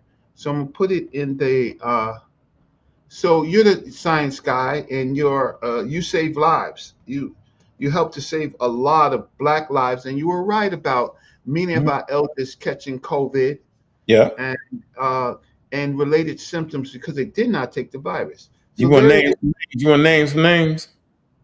No, I can't, because that does HIPAA. I'm trying to put it on you. I ain't gonna do it. I can't do That it. does HIPAA laws. That Oh. does HIPAA laws, and people will not forgive me. But Oh, all right. Well, you can even tell me to say it. I don't care if they forgive me. They- even the head of the imam Mm. of mosque number 7, he caught COVID and he passed away. And there were several. They listed several Mm. Mm. members of the Nation of Islam that Mm. passed away from Oh yeah. COVID. Oh yeah. Yeah. That's real. But look up on my link. Click up my link. It says Where uh is that? Where you put it at? it says sa.neter Studios. That's because Uh, I'm on StreamYard right there. I put it there again. mm. So when you were arguing things like smallpox and other type of things in your debate against those crazies, And they okay, was crazy. And they we was. didn't get that. What we Measles and smallpox and all those type of things, right? They were practically eradicated, and then they come back because of lack of science. Now, Mm-hmm. then after that, shortly after that, TM7, yo. that's what I said. But you got to put the TMV11 like the Roman numeral. Right. So New you type of ringworm. Oh man. right. So it's transmitted. It's transmitted. It's a fungus, Mm. right? It's a wingworm infection. It started with male on male sex, I guess, because it might have mutated or something like that. And then uh, it says right here, TM7 primarily spreads through skin to skin contact, including intimate or sexual contact. Recent cases have been reported among gay, bisexual, and other men who have sex with men, but anyone can get TM7. Um, and so the now to treat it is all medical. You can't be treating it with no red algae. You can't treat Uh, you can't treat it with any of that stuff that they were talking about. You got to get medical care, and the rash can be found on the groin, the genix, the buttocks, or the face, right? And then once you have it, then you're contagious, right? mm. So you have to get treatment for it. Now, right now, a lot of people, the only people who are talking about it is the doctors. and the CDC, right? And it's under the wingworm category. But imagine it's spreading. It just takes one prison for it to spread, right? Then people come home. Then it's families, right? Then it's school children, right? Then, but the way it spreads is because it is like a wingworm. Okay, so I said enough. So your team will get on it, and yeah, so you can go back to work. All right, I just wanted to alert you to that. Appreciate you, Reg. I hit you up, man. Appreciate you, bro. Appreciate the. Yeah, I gotta get my Champions Head song going. and shout out to Cedric. At least, listen. I mean, we can agree to disagree on some things, but I do appreciate Cedric being in the chat. The other day again, and Hercules stuff with Marimba Annie and all of that stuff. It's a nut, bro. They don't explain it why it don't have no utility. Like binary, European versus African, as if they don't drive fancy cars, as if they don't buy houses, as if they don't. You see, you know, and it's an East African word. It's not even a West African word. Okay. Yeah, we're gonna get him. We gotta get him. He made a whole pseudo judo presentation. We're gonna get him. Yeah. He on the list. Yeah. Yeah, gotta get him. Yeah, he's a friend of mine, but I try to tell him there's no utility in that. That's like Ice People, Sun People. That's like Iceman Inheritance. That's like Francis Cress Wilson. And you know, I have a problem with these binary analysis that don't, you know, they had utility at that time if it was just awareness, but it has no utility in a larger scheme of things. So we'll talk about it. Peace. They knew those niggas couldn't read when they couldn't understand. Would have as did alongside him purely. Misreading paragraphs and sentence structures.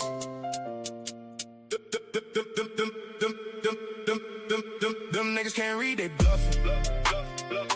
Talking super wild, ain't nothing. You playing, I'm guffing. Acting aggressive, bluffing. While you playing, I was hustling. I've been retired cattle rustler. Mills off the muscle. Them niggas can't read, they bluffing.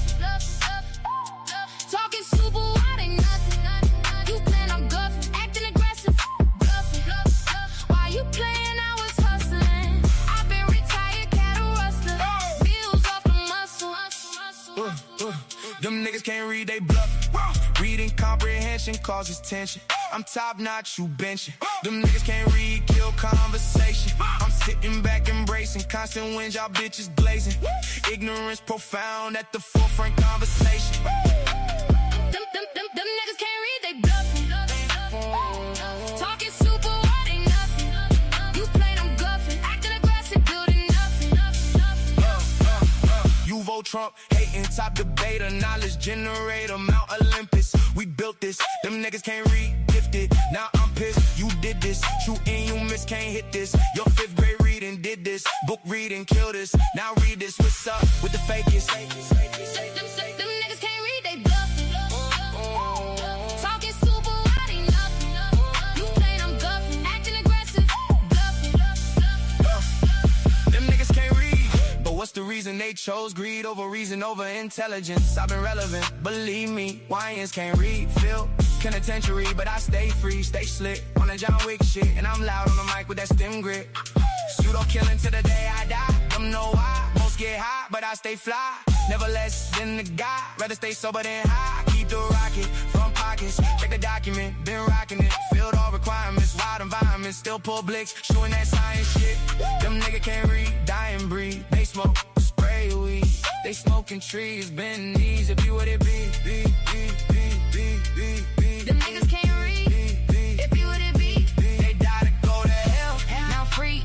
It be what it be, never mattered to me. Always could read, yeah niggas can't read, yet they breed. Kids that can't read, fill the prisons, just up, cut, running around, doing stick-ups. I'm too quick, pull blicks, stem, hit, staying on that science shit. Them niggas can't read. Live in America, land in the free. slick, protection shit. Stay on that science hit. Them niggas get what they get. Them niggas can't read. It be what it be. Stay on that science shit. Them niggas can't read. Them niggas get what they get. It be what it be. Stay on that science shit. Them niggas can't read. It be what it be. Stay on that science shit.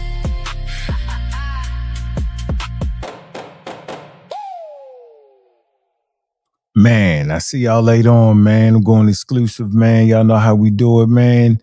See you around 6:30, man. I'm your host, Bobby Banger. And with that, we out.